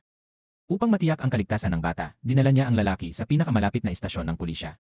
Makalipas ang ilang sandali, dumating si Minasi na halatang nag-aalala. Pinagalitan niya ang asawa at hiniling na isauli ang perang ninakaw nito. Sa harap ni Nadong, tuluyan siyang napaiyak at ibinuhos ang matagal ng kinikimkim. Lahat ng pagsisikap niya sa kumpanya ay para lamang magkaroon ng matatag na kita at maagaw ang karapatan sa pag-aalaga ng anak mula sa walang kwentang asawa. Natatakot siyang mawala ng trabaho at pati ng anak matapos ang kapalpakan sa show. Sa kabila ng dating alitan, pinili ni Nadong na tulungan siya. Ibinigay niya ang sariling notebook na naglalaman ng mga sikreto at teknik sa pag-host. Naantig si Mirasu at humingi ng taimtim na patnubay. Inuwi pa siya ni Nadong at buong pusong itinuro ang mga karanasan at kaalaman. Sa sumunod na live show, naging maayos at kahanga-hanga ang performance ni Midasi. Dahil dito, natuldukan ang kanilang alitan at mula sa pagiging magkaaway ay naging magkaibigang nagkakaunawaan. Ngunit pag-uwi ni Nadong ng gabing iyon, biglang nagbitiw ang kanilang part-time na kasambahay. Dahil sa pabago-bagong oras ng uwian ni Nadong, naapektuhan daw ang buhay nito. Labis na nag-alala si Nadong dahil sa maikling panahon ay hindi siya makahanap ng mapagkakatiwalaang kapalit. Dahil wala na siyang ibang malapitan, tinawagan ni Nadong ang kanyang biyenan upang humingi ng tulong sa pag-aalaga ng mga bata. Ngunit nagkataong kakabagsak lamang nito at nasugatan ng paa, kaya hirap itong maglakad at hindi makatulong. Lalong nabaon sa problema si Nadong at napilitang mag-isip ng ibang paraan upang mapagsabay ang bahay at mga anak. Samantala, may sariling suliranin din si Inje. Noong nakaraang gabi, dahil sa kalasingan at isang sandaling kawalan ng kontrol, nagkaroon sila ng relasyon ni Sanggu. Pagsapit ng umaga at mahimasmasan siya, binalot siya ng hiya at pagsisisi. Paulit-ulit na umuukil-kil sa isip niya ang sinabi ni Sanggu bago sila nagtalik na darating ang araw na mapapamahal din siya rito.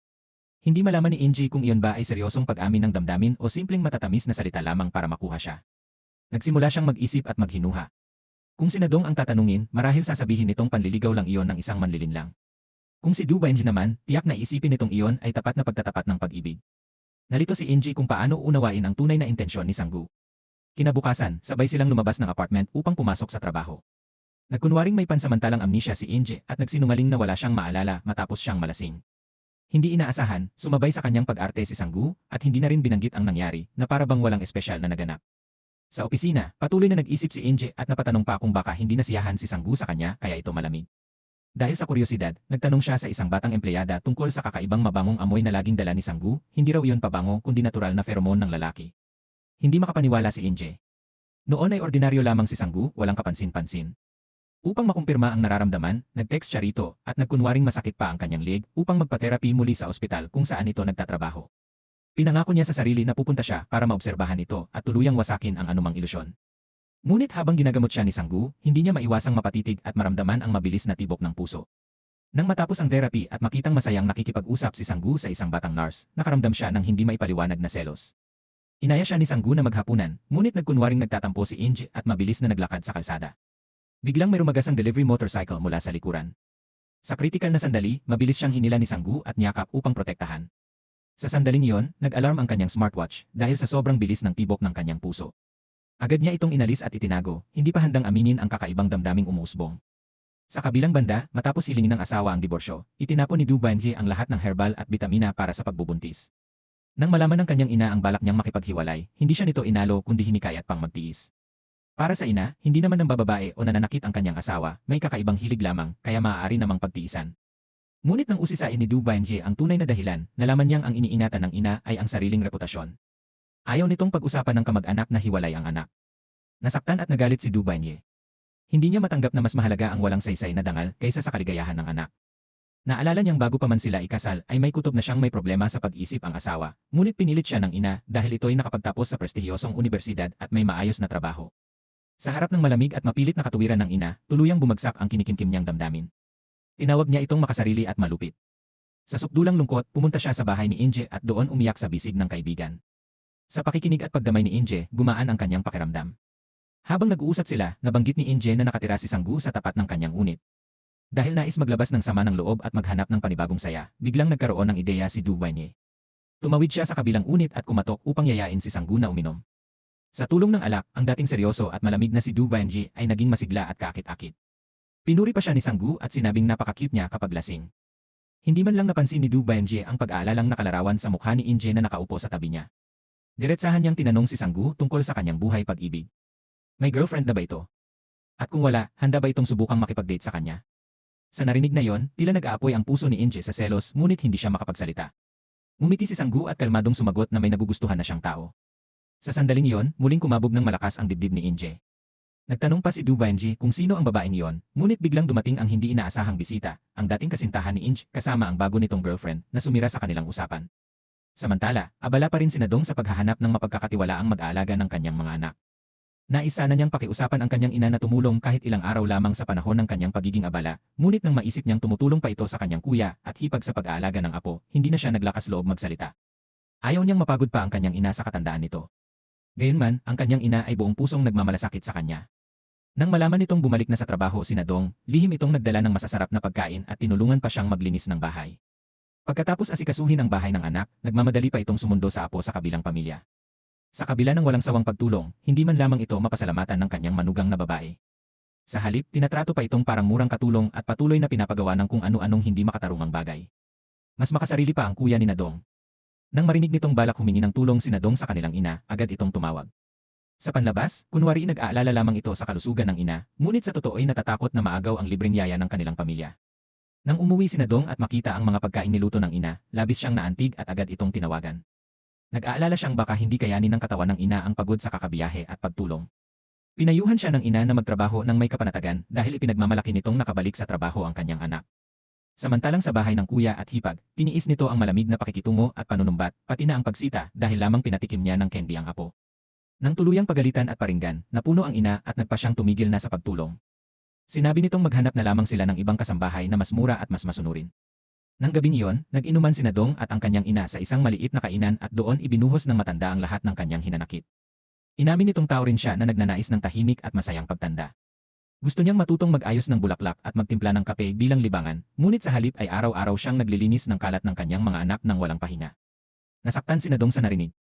Kinagabihan, nabasa niya ang mga mensahe sa group chat ng mga kaibigan ng kanyang ina at doon niya nalaman na nais nitong maglakbay sa ibang bansa kasama ang mga dating kaklase, ngunit hindi magawa dahil sa mga responsibilidad sa pamilya. Bago matulog, marahan niyang hinaplos ang magaspang na kamay ng ina at nilagyan ito ng lotion. Napansin niyang lalong pumuti ang buhok at tumanda ang itsura ng babaeng minsang tila napakalakas. Kinabukasan, maaga na namang gumising ang kanyang ina upang magluto ng baon para sa kanya. Habang kumakain, dama ni Nadong ang init at pagmamahal sa bawat subo. Nang gabing iyon, walang hiya namang dumating ang kuya at hipag upang sunduin ang ina. Nagkunwaring humihingi ng tawad ang hipag at nakiusap na bumalik ito dahil wala silang makuhang yaya. Ngunit halata ang kawalan ng sinseridad sa kanilang mga salita. Sinabi pa nilang mabuti naman ang ina, sadyang masyado lamang daw maramdamin. Hindi na nakatiis si Nadong at sinumbatan ang kuya sa matinding pagkamakasarili nito. Ipinaalala niyang dahil inangkin nito ang oras ng kanilang ina noon, napilitan siyang mag-isa sa pagharap sa trabaho at mga anak hanggang sa tuluyang magbitiw sa trabaho. Mariing sinabi ni Nadong na ang kanilang ina ay hindi alipin na pwedeng tawagin at itaboy kung kailan nila gusto. Wala itong karapatang utusan ang kanilang ina ng ganoon. Isa-isa niyang binanggit ang mga pagkukulang ng kuya. Hindi naman nagpatalo ang lalaki at muntik na silang magsuntukan kung hindi lamang sila napigilan ng kanilang ina at hipag. Sa wakas, humupa ang mainit na pagtatalo. Bagamat nasaktan si Nadong, mas iniisip niya ang damdamin ng kanyang ina.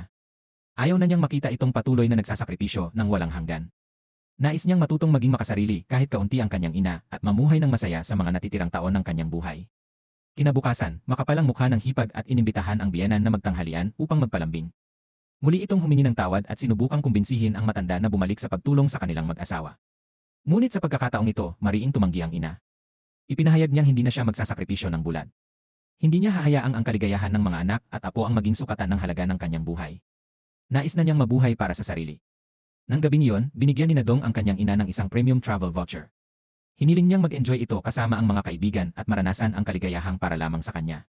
Tungkol naman sa pag-aalaga ng mga anak, nakausap na niya ang kanyang biyenan. Ganap ng magaling ang sugat nito sa paa at masaya itong makipaglaro sa mga bata upang maaliw sa katandaan.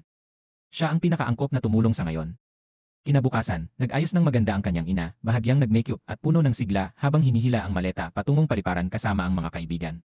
Sa wakas, nagsimula ang pinapangarap nitong masaya at malayang paglalakbay. Ngunit matapos maayos ang paglalakbay ng ina, panibagong problema ang dumating mula sa kanyang asawa. Isang gabi, umuwi si Win na lasing at mabigat ang mukha.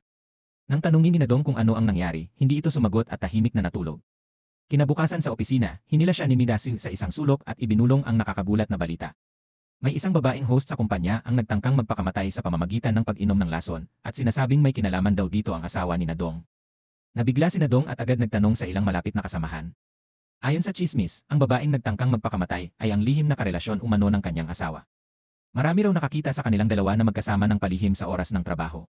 May nakasaksi pa umano na pinagalitan ng husto ni Manager Seo si Win dahil hindi raw nito iniisip ang asawa sa bahay at nakikipagrelasyon pa sa iba. Dahil dito, umuwi si Nadong at hinarap ang asawa, hinihingi ang malinaw na paliwanag. Ngunit hindi nagbigay ng depensa o paghingi ng tawad si Win. Sinabi lamang nitong may sariling paghihirap ang babae at hindi ganoon ang nangyari gaya ng iniisip niya. Lalong nasaktan si Nadong sa tila pagprotekta ng asawa sa ibang babae. Para sa kanya, laging tama si Win, mayabang at dominante, at ngayon ay may bahid pa ng pagtataksil. Nagalit din si Win at sinabing hinatulan na agad siya nang hindi alam ang buong kwento. Nauwi sa matinding pagtatalo ang kanilang pag-uusap at sa galit ay umalis si Win ng bahay ng gabing iyon. Naiwang mag-isa si Nadong sa tahimik na bahay, magdamag naghihintay ngunit hindi ito bumalik. Sa gitna ng lungkot, naalala niya ang masasayang alaala noong nagsisimula pa lamang ang kanilang pagmamahalan. Noon, siya ang pinakasikat na host ng Sweet Home, samantalang si Win ay isang batang producer pa lamang. Wala siyang gusto noon kay Win, para sa kanya, isa itong gwapo ngunit bastos at mayabang na lalaki. Isang beses, habang live siyang nag-host, paulit-ulit siyang iniistorbo ni Win sa earpiece at ipinipilit ang mahigpit na script.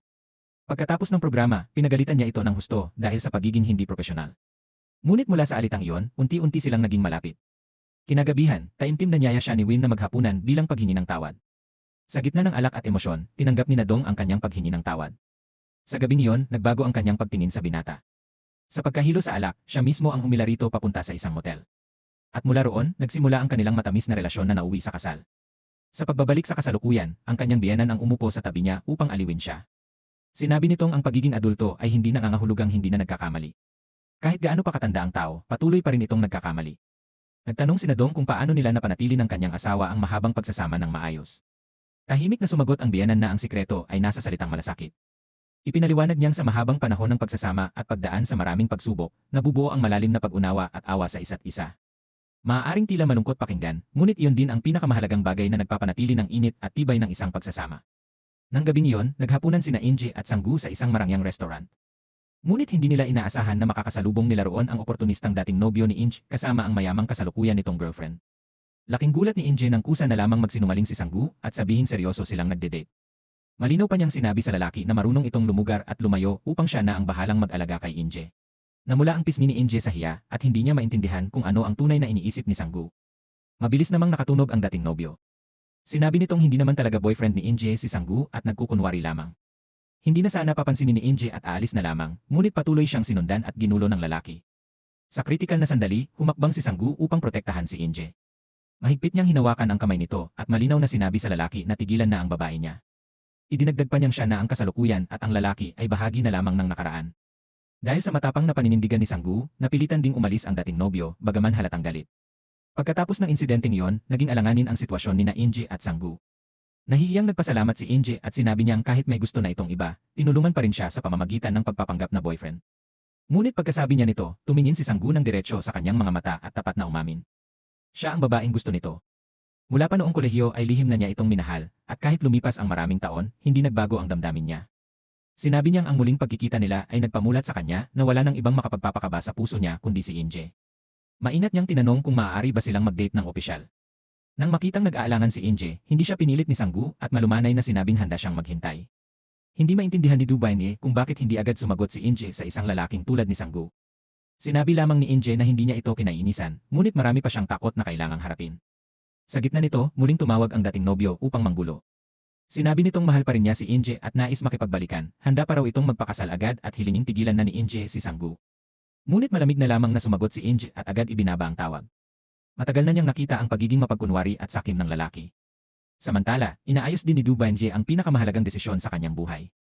Pumunta sila ni Sangmin sa family court upang maghain ng mutual divorce. Matapos ang proseso, niyaya siya ni Sangmin na magkape bilang huling paalam. Humingi ito ng taos-pusong tawad at inamin hindi niya dapat nasabi ang masasakit na salita noon. Alam daw niyang higit kanino man ang matinding pagnanais ni Dubaine na maging ina. Napabuntong hininga si Dubaine at inamin na nais niyang magkaanak noon upang mailigtas ang kanilang relasyon. Ngunit marahil mas mabuti na rin ang paghihiwalay. Kung nagkaroon sila ng anak, baka lalo lamang silang nahirapang bumitaw at ang bata ang nagdusa. Ang gusto lamang niyang malaman ay kung minahal ba talaga siya ni Sangmin noong ikasal sila. Buong kumpiyansang sumagot ang lalaki na oo, ngunit hindi rin ito maipaliwanag kung bakit nagbago siya matapos ang kasal at kung bakit hinanap niya ang mga manikang iyon bilang kasama. Sa kanyang alaala, malinaw pa rin ang mga romantikong sandali at matatamis na alaala nila noong nagsisimula pa lamang. Ilang taon ang nakalipas, noong nagde-date pa sina Nadong at Win, minsang nagkita sila ni Sangmin habang kumakain kasama ang dalawang kaibigan ni Nadong. Kaklase pala ito ni Win noon. Dahil nakita nilang mag-isa at tila malungkot, inanyayahan nila itong makisalo. Mahiyain si Sangmin at hindi sanay makipag-usap sa babae, kaya si Dubaine ang nag-asikaso sa kanya, inayos ang kubyertos at nakipagkwentuhan. Sa kanilang panliligaw, minsang may nagustuhang sapatos si Dubaine at nais niyang ipabili iyon kay Sangmin nag-alala ito at sinabing may paniniwala raw na kapag nagregalo ng sapatos, mawawala ang minamahal. Nangako si Dubaine na hindi siya iiwan, kaya saka lamang ito pumayag. Habang inaalala ni Dubaine ang mga panahong iyon, napagtanto niyang habang mas matamis ang nakaraan, mas masakit ang kasalukuyan. Kinabukasan, dumalo si Nadong at ang dalawang kaibigan sa kasal ng isang nakababatang kakilala. Nang marinig ni Nadong ang pinagdaraanan ni Dubaine at Inge, hindi niya napigilang maiyak sa gitna ng selebrasyon. Sinisi niya ang sarili sa pagiging abala sa trabaho at hindi agad napansin ang paghihirap ng mga kaibigan. Samantala, hindi pa rin matanggap ng dating nobyo ni Inje ang sitwasyon. Hinarang nito si Sanggu upang maghamon at mag-eskandalo. Sa matinding pagsita ni Inje, pansamantalang natigil ang kanilang alitan, ngunit nananatiling kumbinsido ang lalaki na mahal pa rin siya ni Inje. Matibay ang paniniwala ng dating nobyo na naghahanap lamang si Inje ng ibang lalaki upang pagselosin siya at mapilitang bumalik. Agad itong pinabulaanan ni Inje. Tahasan niyang sinabi na tunay ang nararamdaman niya para kay Sanggu at ikinagulat pa ng lahat ng aminin niyang nagkaroon na sila ng relasyon at nagpalipas ng gabi ng magkasama. Matapos ang malinaw at matapang na pagtanggi ni Inje, tuluyan ng sumuko ang dating nobyo at umalis. Samantala, halos hindi maitago ni Sanggu ang kanyang tuwa. Gusto niyang lumapit kaagad kay Inje, ngunit nag-alinlangan ito. Gayunpaman, sa kanyang mga salita at kilos, tila tahimik na niyang tinanggap ang pag-amin ng damdamin ni Sanggu. Nilinaw lamang niya na nais niyang dahan-dahan ang lahat, hakbang-hakbang at hindi minamadali. Habang nakikita ni Nadong at Du Vanje ang magandang pag-usbong ng relasyon ni Inje at Sanggu, halo-halo ang kanilang damdamin. Naisip nila na marahil hindi agad ibinahagi ni Inje ang tungkol sa gabing iyon dahil itinuturing niya silang parang pamilya. Kapag sobrang lapit at may respeto sa isa't isa, minsan mas mahirap magsabi ng mga personal na bagay. Dahil dito, napaisip si Nadong tungkol sa kanyang asawa. Marahil, sa likod ng malamig at mailap nitong kilos, may mga bagay din itong hindi kayang ipaliwanag agad. Kaya nagpasya siyang kausapin ang department manager upang alamin ang katotohanan tungkol sa chismis ng pagtataksil ni Win. Ayon sa manager, pinagalitan lamang niya si Win dahil sa mga chismis na kumakalat sa kumpanya at nais niyang protektahan ang reputasyon ng team. Ngunit napansin ni Nadong ang kakaibang kilos at iwas na tingin ng manager na tila may itinatago. Pumunta rin siya sa ospital upang dalawin ang babaeng kasamahan na pinaghinalaang karelasyon ng kanyang asawa. Doon, hindi niya inaasahang maririnig ang pag-iyak at pagdadalamhati ni ina na bumisita rin. Halatang puno ito ng takot at konsensya, ngunit kahit anong tanong ni Nadong ay hindi ito nagsalita at patuloy lamang na umiiyak. Biglang nagpadala si Minasi ng isang mahalagang larawan kay Nadong. Ipinakita nito na may anonymous email na isinumbong ang isang lalaking manager dahil sa panghaharas ng mga babaeng empleyado. Ayon kay Minasi, posibleng hindi naman nagtataksil si Win at baka tumutulong lamang ito sa biktima ng harassment. Sa halip na purihin, napagbintangan pa siya. Naalala ni Nadong ang pagkakataong nakita niyang hinaharas ng parehong manager si ina. Napagtanto niyang malaki ang posibilidad na mali ang kanyang hinala. Agad siyang nag-text kay Win upang humingi ng tawad. Makalipas ang ilang araw, umuwi rin si Win at inamin ang buong katotohanan. Wala siyang relasyon sa babae, tumutulong lamang siya upang maisumbong ang panghaharas ng manager. Ayaw lamang niyang masangkot ang iba kaya pinili niyang manahimik. Yakap-yakap ni Nadong ang asawa. Alam niyang bagamat may pagkadominante si Win, mabuti ang puso nito. Ngunit ang pagsasampa ng reklamo laban sa isang nakatataas ay hindi simpleng bagay. Maaaring malagay sa alanganin ang kanilang trabaho sa sweet home. Upang maprotektahan ang pamilya at kabuhayan, pinakiusapan ni Nadong si Win na umatras muna sa issue. Naunawaan ni Win ang takot ng asawa at pumayag. Akala ni Nadong ay maaayos na ang lahat, ngunit hindi siya mapakali. Kinabukasan, tinawag siya ng manager upang makipag-usap ng pribado. Nagkunwari itong mabait at ipinaalala na siya ang tumulong kay Nadong noong nagsisimula pa lamang ito. Pagkatapos ay nagbanta sa paraang palihim, kung mananatili siyang tahimik at hindi manggugulo, sisiguraduhin nitong angat ang kanyang karera. Alam ni Nadong ang tunay na kahulugan ng mga salitang iyon.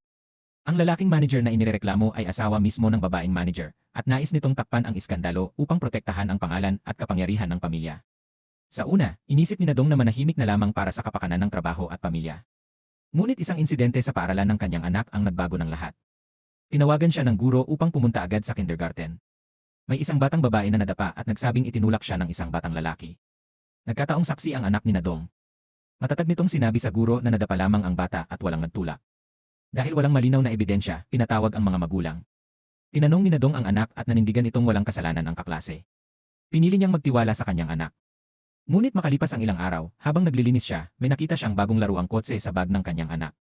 Nang tanungin niya ito, umamin ang bata na regalo iyon ng kaklase kapalit ng pagsisinungaling. Ang totoo, itinulak nga ng kaklase ang batang babae. Gusto sana niyang sabihin ang totoo, ngunit tinukso siya ng laruan at pinili niyang magsinungaling. Nang malaman ang katotohanan, mahigpit na pinagsabihan ni Nadong ang kanyang anak at tinuruan itong maging tapat at huwag tumanggap ng suhol kailanman.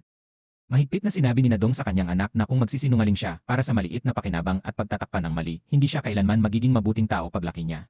Nitong mga nakaraang araw, madalas niyang binabasahan ang anak ng isang edukasyonal na comics na may pamagat na sundin ang iyong konsensya. Ngunit ngayon, habang iniisip niya ang nilalaman ng librong iyon at ang sarili niyang pagwawalang bahala sa kaso ng harassment sa kumpanya, labis siyang kinain ng konsensya. Pakiramdam niya ay napakahipokrito niyang magturo ng tama sa anak kung siya mismo ay nagbubulag-bulagan sa mali. Matapos ang ilang gabing hindi makatulog sa kaisip, gumawa si Nadong ng isang matapang na desisyon. Kinausap niya ang asawa at iminungkahing magsampa sila ng opisyal na reklamo sa Ethics Committee ng kumpanya tungkol sa panghaharas sa kanilang babaeng kasamahan. Sinabi niya na kung siya mismo, bilang isang ina, ay mangunguna sa pagsisinungaling at pagtatakip ng kasamaan, wala siyang karapatang turuan ang anak na maging mabuting tao. Sumang-ayon ang kanyang asawa at sinuportahan ang pasya niya. Bilang mga magulang, kailangan nilang mamuhay ng may pananagutan upang maging mabuting halimbawa sa kanilang anak. Habang kinakaharap ni Nadong ang mabigat na desisyong ito, ang dalawa niyang matalik na kaibigan ay nasa mahahalagang yugto rin ng kanilang buhay. Si Inji ay opisyal nang nakikipag-date kay Sanggu. Para sa kanilang romantikong piknik, maaga siyang nagising at abalang naghanda ng maraming rice balls na puno ng pagmamahal. Habang masayang naglilibot, naitanong ni Inji ang tungkol sa mga naging relasyon noon ni Sanggu. Gusto niyang malaman kung ilan na ang minahal nito. Tapat na sumagot si Sanggu na 2 panandali ang relasyon at isang seryosong tumagal ng 3 taon sa isang babaeng doktor na kasamahan niya sa ospital. Biglang nakaramdam ng selos si Inji. Sunod-sunod niyang tinanong kung bakit sila naghiwalay at ano ang mga alaala nila noon. Hindi pa man tapos magsalita si Sanggu ay nagtampo na si Inji na parang bata. Sinabi niyang akala niya ba siya ang unang pag-ibig nito, bakit ngayon ay may lumalabas pang babaeng minahal nito ng ganoon katagal. Sa sumunod nilang date, muli na namang inungkat ni Inji ang dating kasintahan ni Sanggu. Tinanong niya kung magkapareho ba sila ng ugali at kung may natitira pa bang damdamin si Sanggu para rito. Napansin ni Sanggu ang labis na selos at pag-aalala ni Inji kaya nagbiro siya upang lalo itong asarin. Nang pumunta siya sa banyo, hindi napigilan ni Inji ang sarili at palihim na sinilip ang cellphone nito. Ngunit nahuli siya mismo ni Sanggu. Sa halip na magalit, umiti lamang si Sanggu. Binuksan niya ang kanyang cellphone at malakas na binasa ang bagong mensahe upang mapanatag si Inji. Namula sa hiya si Inji sa kanyang pagiging immature. Inamin niyang nagsiselos siya. Para kay Sanggu, naging mas kaibig-ibig at totoo si Inji sa sandaling iyon. Sinabi niyang gusto niya ang selos nito dahil alam niyang bunga iyon ng tunay na pagmamahal, ngunit nangako rin siyang hindi niya hahayaang makaramdam ito ng insekuridad sa hinaharap. Samantala, si Du Wenjie ay patuloy na nakikipaglaban sa emosyon matapos ang paghahain ng diborsyo.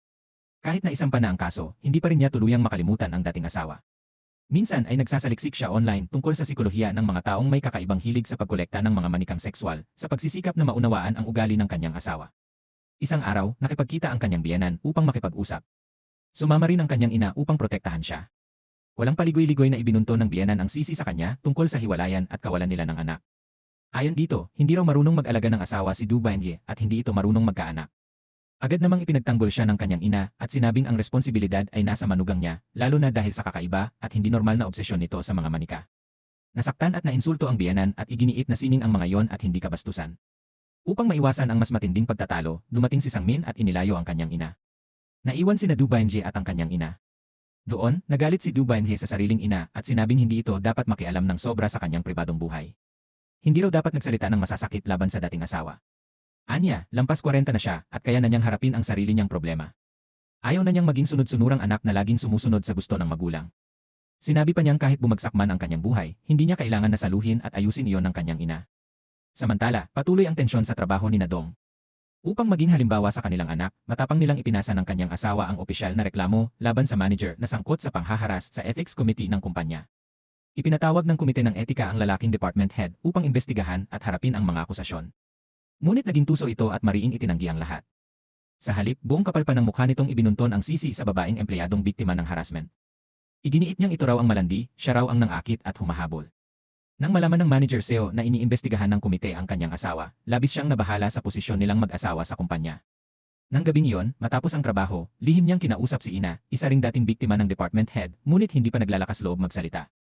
Ayon sa proseso ng investigasyon, si Ina ang susunod na tatawagin upang magbigay ng pahayag. Ginamit ni Manager Seo ang kanyang kapangyarihan upang takutin at suhulan si Ina. Pahiwatig niyang mas mabuting palakihin ang maliit at palitan ang katotohanan at nangakong ilalagay siya sa primetime slot bilang host kung makikipagtulungan ito. Dahil sa ambisyon at takot sa kapangyarihan, matapos ang matinding pag-isip, pinili ni Ina na ipagkanulo ang kanyang konsensya. Nakipagsabuatan siya sa mag-asawang Seo at nagsinungaling sa komite. Ipinahayag niyang ang babaeng nagreklamo at si Win ay may lihim na relasyon. Nakisakay naman ang lalaking department head at sinabi pang si Win daw ang may pakana ng iskandalo upang pagtakpan ang sariling pagtataksil. Muling ipinatawag si Win ng komite ng etika. Pilit niyang ipinaliwanag na nagsasabuatan ang dalawa at binabaluktot ang katotohanan, ngunit dahil sa mga naunang testimonya, hindi siya agad pinaniwalaan. Pag-uwi niya, may isa pa siyang inamin kay Nadong. Sinabi niyang si Ina ay isa ring naging biktima ng harassment.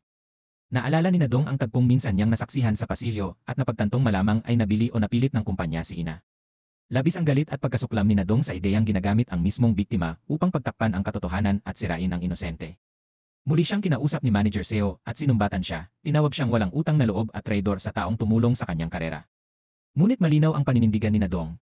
Iginagalang at ipinagpapasalamat niya ang paggabay nito noon, ngunit hindi niya kayang pumikit sa immoral at maling gawain ng asawa nito. Hindi nagtagal, may nagbulong kay Nadong na kumakalat sa kumpanya ang masasamang chismis tungkol kay Win. Sinasabi ng iba na ang pagsumbong nito ay isang palabas lamang upang pagtakpan ang sariling affair. Dagdag pa rito, nabalitaan niyang na-promote si Ina at nailipat sa primetime slot. Lalong tumibay ang hinala ni Nadong at Minasi na nabili si Ina ng mga benepisyo. Naniniwala si Nadong na ang isang babaero tulad ng department head ay hindi lamang isa o dalawang babae ang hinaras. Kung makakahanap lamang sila ng isa pang biktimang handang tumestigo, mabubunyag ang katotohanan. Tahimik na nakipag-ugnayan si Nadong sa dalawang nakababatang kasamahan upang magtanong. Nabanggit nila ang isang dating intern na si Kim. Ayon sa kanila, wala pang 3 buwan itong nagtrabaho sa ilalim ng department head nang bigla itong mag-resign ng walang paliwanag. Nakita ni Nadong ang isang sinag ng pag-asa. Humingi siya ng tulong sa isang producer upang makuha ang contact ng dating intern. Tinulungan siya nito, ngunit sa malas, nag-abroad na pala ang babae para mag-aral at putol na ang komunikasyon. Mas lalo pang sumama ang sitwasyon dahil nalaman ng manager Seo na may ginagawang investigasyon si Nadong. Bilang ganti, naglatag siya ng isang tusong bitad. Inutusan niya ang isang direktor ng supplier na kaalyado niya na tawagan si Win at sabihin sa susunod na live broadcast ay babaan ang presyo ng produkto at ipahayag na ito ay napag-usapan at napagkasunduan na nila.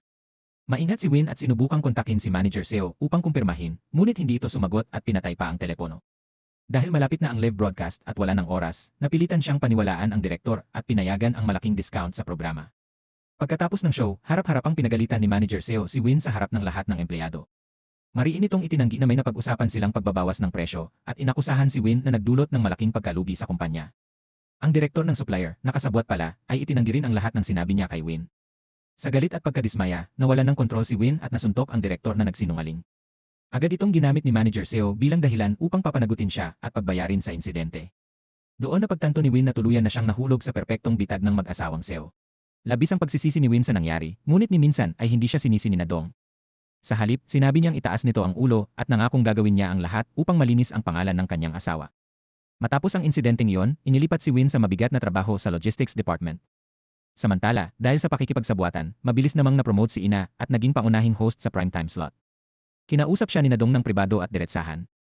Sinabihan niya si Ina na napaka-egoista at walang utang na loob. Ipinaalala niyang noong bagong salta pa lamang ito sa kumpanya, malaki ang naitulong ni Win sa kanya. Ngunit kahit harapin ng matitinding salita, mariing itinanggi ni Ina ang lahat at tumangging suportahan ang mag-asawa. Nang walang makuhang tulong kay Ina, hinanap ni Nadong ang direktor ng supplier na nakipagsabuatan upang lokohin si Win. Ngunit isinara nito ang opisina at ipinagtabuyan siya ng mga gwardya. Hindi madaling sumuko si Nadong. Sinuri niya ang social media ng direktor at nalaman niyang mahilig ito sa golf at madalas sa isang eksklusibong golf club sa labas ng lungsod. Pumunta siya roon at nagsinungaling sa receptionist na may utang sa kanya ang direktor. Nakiusap siyang ipaalam sa kanya kung sakaling dumating ito. Habang nangyayari iyon, patuloy ang panggigipit ni manager Seo kay Nadong sa opisina. Upang pilitin siyang mag-resign, binigyan siya ng napakabigat at malupit na schedule, sunod-sunod na midnight at madaling araw na programa, ang mga oras na may pinakamababang manonood. Pinili ni Nadong na magtiis at mag-overtime araw at gabi kahit bumabagsak ang kanyang kalusugan. Ngunit hindi pa rin tumigil ang manager. Pinuna nito ang hitsura niya sa kamera, sinabing maputla at walang sigla ang kanyang balat at hindi kaakit-akit sa mga manonood. Tahasan pa siyang sinabihan na kung hindi niya kaya ang pressure, mag-resign na lang siya. Samantala, may sariling pinagdadaan ng emosyon si Inje. Masaya siya kay Sanggu at pakiramdam niya ay bumalik ang ligaya ng kanyang kabataan. Ngunit tuwing naiisip niya ang maagang menopause at posibilidad na hindi na siya magkaanak, bumibigat ang kanyang dibdib. Pinayuhan siya ng isang malapit na katrabaho na kung itatago niya ang ganitong mahalagang bagay bago magpakasal, para na rin niyang sinisira ang relasyon. Sa araw-araw, napakabait at maalaga ni Sanggu kay Inje. Mahinahon itong magsalita at madalas pang magluto para sa kanya. Isang gabi, sa isang romantikong tagpo, bigla siyang nag-propose. Sinabi niyang nais niyang makasama si Inje habang buhay at bumuo ng masayang pamilya. Ngunit natigilan si Inje, lalo na nang maisip ang kanyang lihim tungkol sa kalusugan. Sa sandaling iyon, tumawag si Nadong at humingi ng tulong. Kailangang umuwi ng probinsya ang kanyang biyenan at wala nang magbabantay sa mga bata. Agad na pumunta sina Inje at Sanggu sa bahay. Nagdala pa si Sanggu ng mga laruan at masayang nakipaglaro sa mga bata. Sa isang sandali ng pahinga, tinanong ni Inje kung talagang gusto niya ang mga bata. Buong kumpiyansa nitong sinabi na oo. Ikinuwento niyang nag-iisang anak siya at lumaking malungkot, kaya pangarap niyang magkaroon ng masayang tahanang puno ng tawanan ng mga bata. Idinagdag pa niyang kung magpapakasal sila, gusto niyang magkaroon ng isang anak na babae na kamukha ni Inje. Narinig iyon ni Inje at biglang nanahimik, masakit ang kanyang puso.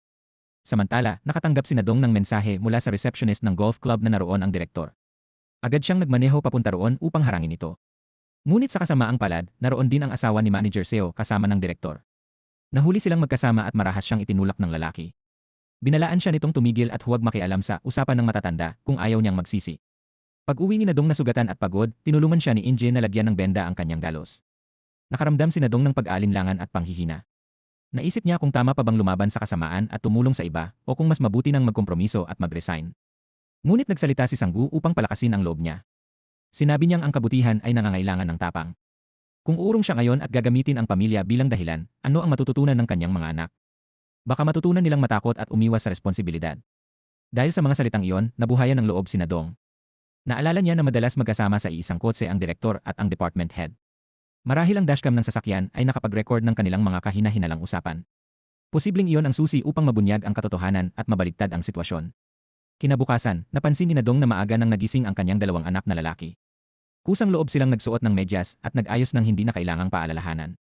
Kahit nabawasan ang oras na magkasama sila dahil sa pagiging abala ng mga magulang, sinabi ng mga bata na mas gusto nila ang kasalukuyang ina nila, ang inang mas abala ngunit mas madalas mumiti at mas may kumpiyansa kaysa noon.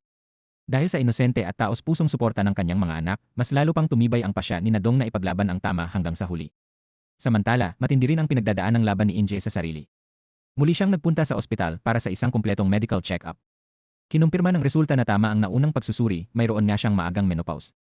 Ibig sabihin, halos wala na siyang tsansang magkaanak. Binigyan siya ng doktor ng espesyal na gamot upang maayos ang kanyang hormones. Ngunit pag-uwi niya, sinabi niyang bitamina lamang iyon nang tanungin siya ni Sang-gu. Buong tiwala naman itong naniwala at hindi na nagtanong pa. Hindi nagkaroon ng lakas ng loob si Inje na sabihin ang masakit na katotohanan. Nang gabing iyon, habang magkatabing nanonood ng pelikula at nakasandal siya sa dibdib ni Sang-gu, palihim siyang tumalikod at hindi napigilang mapaluha. Mahal na mahal niya si Sang-gu, ngunit hindi niya alam kung paano haharapin ang kinabukasan kasama ito, pakiramdam niya ay may kulang siya bilang babae. Samantala, si Duyong ay nasa sariling paglalakbay matapos ang diborsyo. Matapos maisapinal ang paghihiwalay, bigla siyang binigyan ng dating asawang si Sang-min ng isang pares ng sapatos bilang pamamaalam. Iyon ang mamahaling sapatos na noon pa man ay gustong-gusto niya habang sila'y nagde-date pa. Hindi iyon binili ni Sang-min noon dahil sa walang saysay na pamahiin na kapag nagregalo ng sapatos, lalayo ang minamahal. Natakot siyang baka kapag sinuot iyon ni Duyong, tuluyan na siyang layuan nito. Ngunit ngayon, tinanggap na niyang kailangan na niyang magparaya. Umaasa siyang dadalhin ng sapatos si Duyong sa mas magandang lugar at sa bagong kaligayahang nararapat para sa kanya. Punong-puno ng lungkot at panghihinayang ang puso ni Duyong.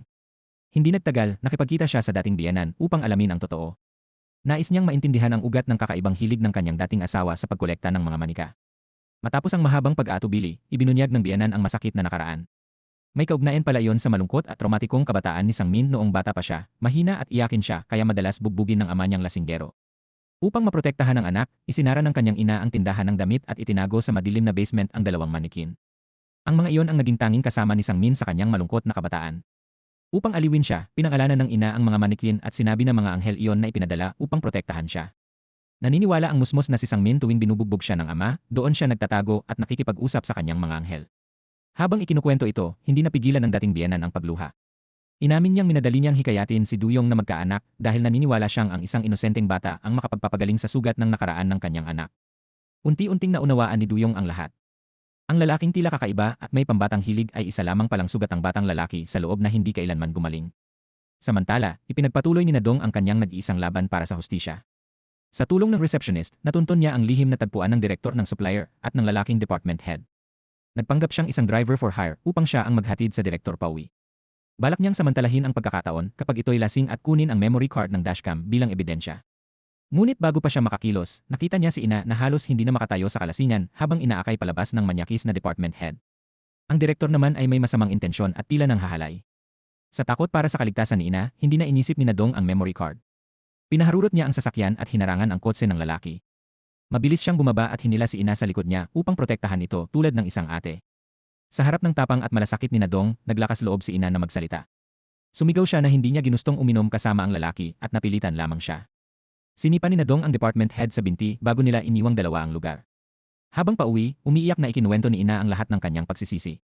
Inamin niyang dahil sa labis na pagnanais na maging sikat at makapasok sa primetime slot, pinili niyang isantabi ang konsensya at magsinungaling na nakasakit sa iba. Maingat siyang pinayuhan ni Nadong na huwag nang maging hangal. Walang biyayang basta na lang bumabagsak mula sa langit. Dapat niyang matutunang makilala ang tama at mali at higit sa lahat, igalang at protektahan ang sarili. Dahil sa takot na baka sundan pa siya ng department head, nakiusap si ina na makituloy muna ng isang gabi. Walang pag-aatubiling pumayag si Nadong. Ibinigay pa niya ang sarili niyang kama at sinabihang magpahinga ng maayos. Naniniwala siyang pagkatapos ng bagyo ay sisikat din ang araw at bukas ay may pag-asang magiging maayos ang lahat. Ngunit hating gabi, hindi makatulog si ina dahil sa konsensya. Lumabas siya sa sala at pinanood ang lumang home shopping program ng kumpanya. Labis ang kanyang pagsisisi kay Nadong at sa babaeng biktima ng harassment. Dahil sa bulag na ambisyon, pinili niyang manahimik sa harap ng kawalan ng hustisya at tumulong pa sa kasamaan. Dati, inakala ni Ina na kung pipikit na lamang siya at mananahimik, magiging maayos ang lahat at makikinabang pa siya. Ngunit pinatunayan ng katotohanan na napakalaki ng kanyang pagkakamali. Ang lahat ng pagtatago at panlilinlang ay babalik din at mas masakit na sasampal sa kanya. Nang gabing iyon, matapos mabalitaang muli na namerwisyo ang kanyang asawa, personal na nakipagkita si Manager Seo kay Nadong upang makipagkasundo. Direkta siyang nag-alok ng iba't ibang benepisyo, pera, promosyon, at iba pang pribilehyo. Iisa lamang ang kapalit, manatiling tahimik si Nadong tungkol sa mga kasalanan ng kanyang asawa. Tinitigan siya ni Nadong at tinanong kung bakit. Hindi niya maintindihan kung bakit ang isang matalino at matagumpay na babae tulad ni Manager Seo ay hindi na lamang hiwalayan ang isang lalaking babaero at immoral. Ipinaliwanag ni Manager Seo na ginagawa niya ito para sa kanilang anak na dalaga na. Ayaw niyang pagtawanan o ituro ng mga kaklase ang kanyang anak bilang anak ng isang sexual offender. Ngunit prangkang sinabi ni Nadong na hindi kailanman tunay na naunawaan ni Manager Seo ang nararamdaman ng kanyang anak. Sa patuloy nitong pagtatanggol at pagtatakip sa asawa sa loob ng maraming taon, malamang ang anak nito ang pinakamatinding nagdurusa at nahihiya. Sinabi ni Nadong na iginagalang pa rin niya ang talento ni Manager Seo at umaasa siyang maibabalik nito ang dating integridad at dangal na minsan niyang hinangaan. Kinabukasan, sabay na pumasok sina Nadong at Ina sa silid ng Ethics Committee. Sa harap ng konseho, buong tapang na binawi ni Ina ang kanyang naunang maling testimonya. Inamin niyang napilitan siyang magsinungaling at ibinunyag ang matagal ng panghaharas ng department head sa mga babaeng empleyado. Dahil sa malinaw na pahayag at ebidensya ni Ina, agad na tinanggal sa trabaho ang department head at isinailalim sa investigasyon. Si Manager Seo naman, dahil sa kahihiyan at pananagutan, ay kusang nagbitiw sa posisyon. Nalinis ang pangalan ni Win at naibalik siya sa dati niyang tungkulin. Ngunit hindi inakala ni Nadong na ang tagumpay na iyon ang magiging simula ng panibagong pagsubok sa kanyang buhay. Dahil sa kanyang walang sawang pagsisikap, bahagyang naipatupad ang hustisya, ngunit hindi pa roon natapos ang lahat. Kinabukasan, nagmamadaling ibinalita ni Midasu ang isang nakakagulat na pangyayari. Ang dating department head at ang direktor ng supplier ay inaresto ng pulisya. Lasing umano ang direktor ng magmaneho at nasangkot sa isang malubhang aksidente. Sa investigasyon, kinuha ng pulisya ang footage mula sa dashcam ng sasakyan at doon natuklasan ang mas nakagigimbal na ebidensya. Sa video, malinaw na makikitang ang department head at ang direktor ay parehong may ginawang sexual assault sa isang babaeng empleyado sa loob ng kotse. Doon napagtanto ni Nadong na mas malala at mas karumal-dumal ang katotohanan kaysa sa kanyang inaakala. Hindi lamang simpleng harassment ang naganap. Matapos makulong ang department head, bumisita si Manager Seo sa kulungan. Umiiyak itong sinisisi ang asawa sa pagkasira ng kanilang pamilya. Ngunit sa halip na magsisi, ibinaling ng lalaki ang sisi sa kanya. Sinabi nitong dahil masyado raw malakas ang personalidad ng kanyang asawa at hindi siya iginagalang, napilitan daw siyang maghanap ng aliw sa labas. Paulit-ulit na binisita ni Nadong at Win ang biktimang babae sa ospital. Hinawakan nito ang kamay ni Nadong at nagpasalamat sa kanyang tapang. Pinalakas naman ni Nadong ang loob ng dalaga at sinabing ang pinakamainam na paghihiganti sa masasamang tao ay ang mabuhay ng maayos at masaya. Dahil sa matinding pagsubok na ito, lalo pang tumibay ang pagsasama ni Nadong at Win. Mas lalo niyang minahal ang katatagan, katapangan at paninindigan ng kanyang asawa. Si Nadong naman ay mas pinahalagahan ang tahimik na suporta at kabutihang loob ni Win. Ngunit panandalian lamang ang saya. Dumating muli ang masamang balita. Matapos ang kanyang matapang na pagbubunyag ng katiwalian, nakatanggap si Nadong ng email mula sa ST Home na nagsasabing siya ay tinatanggal sa trabaho dahil umano sa hindi malinaw na issue sa performance. Galit at dismayado ang kanyang mga kasamahan, lalo na si Minase. Alam nilang ang tunay na dahilan ng kanyang pagkakatanggal ay ang paghihiganti ng kumpanya dahil sa pagbunyag niya ng iskandalo na nakaapekto sa reputasyon ng grupo. Para kay Nadong, ang ginawa niya ay pagtatanggol sa hustisya. Ngunit para sa pamunuan ng kumpanya, iyon ay paglalantad ng baho ng organisasyon at pagsira sa imahe nito. Nagalit ang kanyang asawa at nais magreklamo sa Human Resources upang ipaglaban siya, ngunit pinigilan siya ni Nadong. Ayaw niyang madamay pa ito at mawalan din ng trabaho. Gayunman, nangako siya sa sarili na hindi siya papayag na api-apihin ng ganoon na lamang. Kinabukasan, dumiretso si Nadong sa HR upang humingi ng malinaw na paliwanag. Batay sa kanyang performance at sales record, napakahusay ng kanyang naging resulta at isa siya sa pinakamahusay sa batch ng mga kasabay niyang trainees. Ngunit nagkibit-balikat lamang ang HR at hindi makapagbigay ng malinaw na sagot. Humiling siya na makaharap ang mga senior executives upang makipag-usap ng direkta, ngunit paulit-ulit siyang tinanggihan ng sekretarya, dahilan daw ay abala ang mga ito.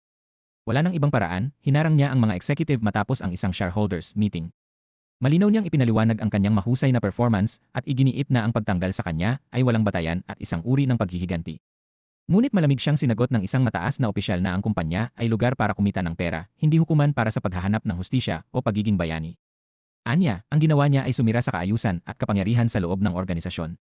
Matapos matanggal at mag-impake ng kanyang mga gamit, narinig pa niya ang dalawang kasamahang babae na nagbubulungan at natutuwa sa kanyang pagkakatanggal. Sinabi nilang hindi siya dapat nakialam at mabuti na ring nabawasan sila ng isang matinding kakompetensya. Hindi na nakatiis si Minasi at tahasang pinagalitan ang dalawa, tinawag silang makasarili at duwag. Labis ang pasasalamat ni Nadong kay Minasi sa pagtatanggol sa kanya. Sinabi ni Minasi na handa siyang tumulong anumang oras kung kakailanganin niya. Bago tuluyang umalis, lumapit din si Manager Seo upang humingi ng tawad. Inamin nitong nagkamali siya sa bulag na pagtatanggol sa asawa at nakapinsala sa marami. Hinikayat niya si Nadong na ipagpatuloy ang pagsusumikap dahil tunay itong may talento. Bagamat may hindi sila pagkakasundo, iginagalang pa rin niya ang kakayahan at pagkatao ni Nadong. Gayunpaman, nalugmok si Nadong sa pagkalito. Matapos matanggal sa trabaho, bumalik siya sa pagiging full-time na may bahay, inaalagaan ang dalawang anak at abala sa walang katapusang gawaing bahay. Isang araw, habang naglilinis ng refrigerator, nabagsakan siya ng mabigat na bagay sa paa at nasugatan. Sa sandaling iyon, nagsanib ang pisikal na sakit at emosyonal na kirot at napaiyak siya ng husto. Pakiramdam niya ay wala siyang halaga, hindi kinilala ang kanyang pagsisikap at tila walang magawa sa malupit na realidad.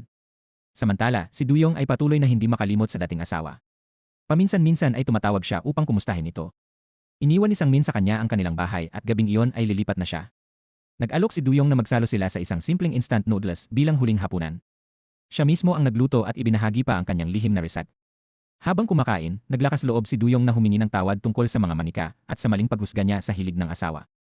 Ngunit nagalit si Sangmin, mas gugustuhin pa raw niyang kamuhian siya kaysa kaawaan dahil sa kanyang mahina at masakit na nakaraan. Ayaw niyang tingnan siya ni Duyong ng may awa. Samantala, si Inje ay nahaharap din sa mabigat na desisyon. Lihim na bumili ng diamond ring si Sanggu upang mag-propose. Masigla itong nag-text at niyaya siya sa isang romantikong gabi. Ngunit matapos ang matinding pag-iisip, nagpa siya si Inje na tapusin ang lahat. Nang ilabas ni Sanggu ang singsing at balak ng lumuhod, pinigilan siya ni Inje.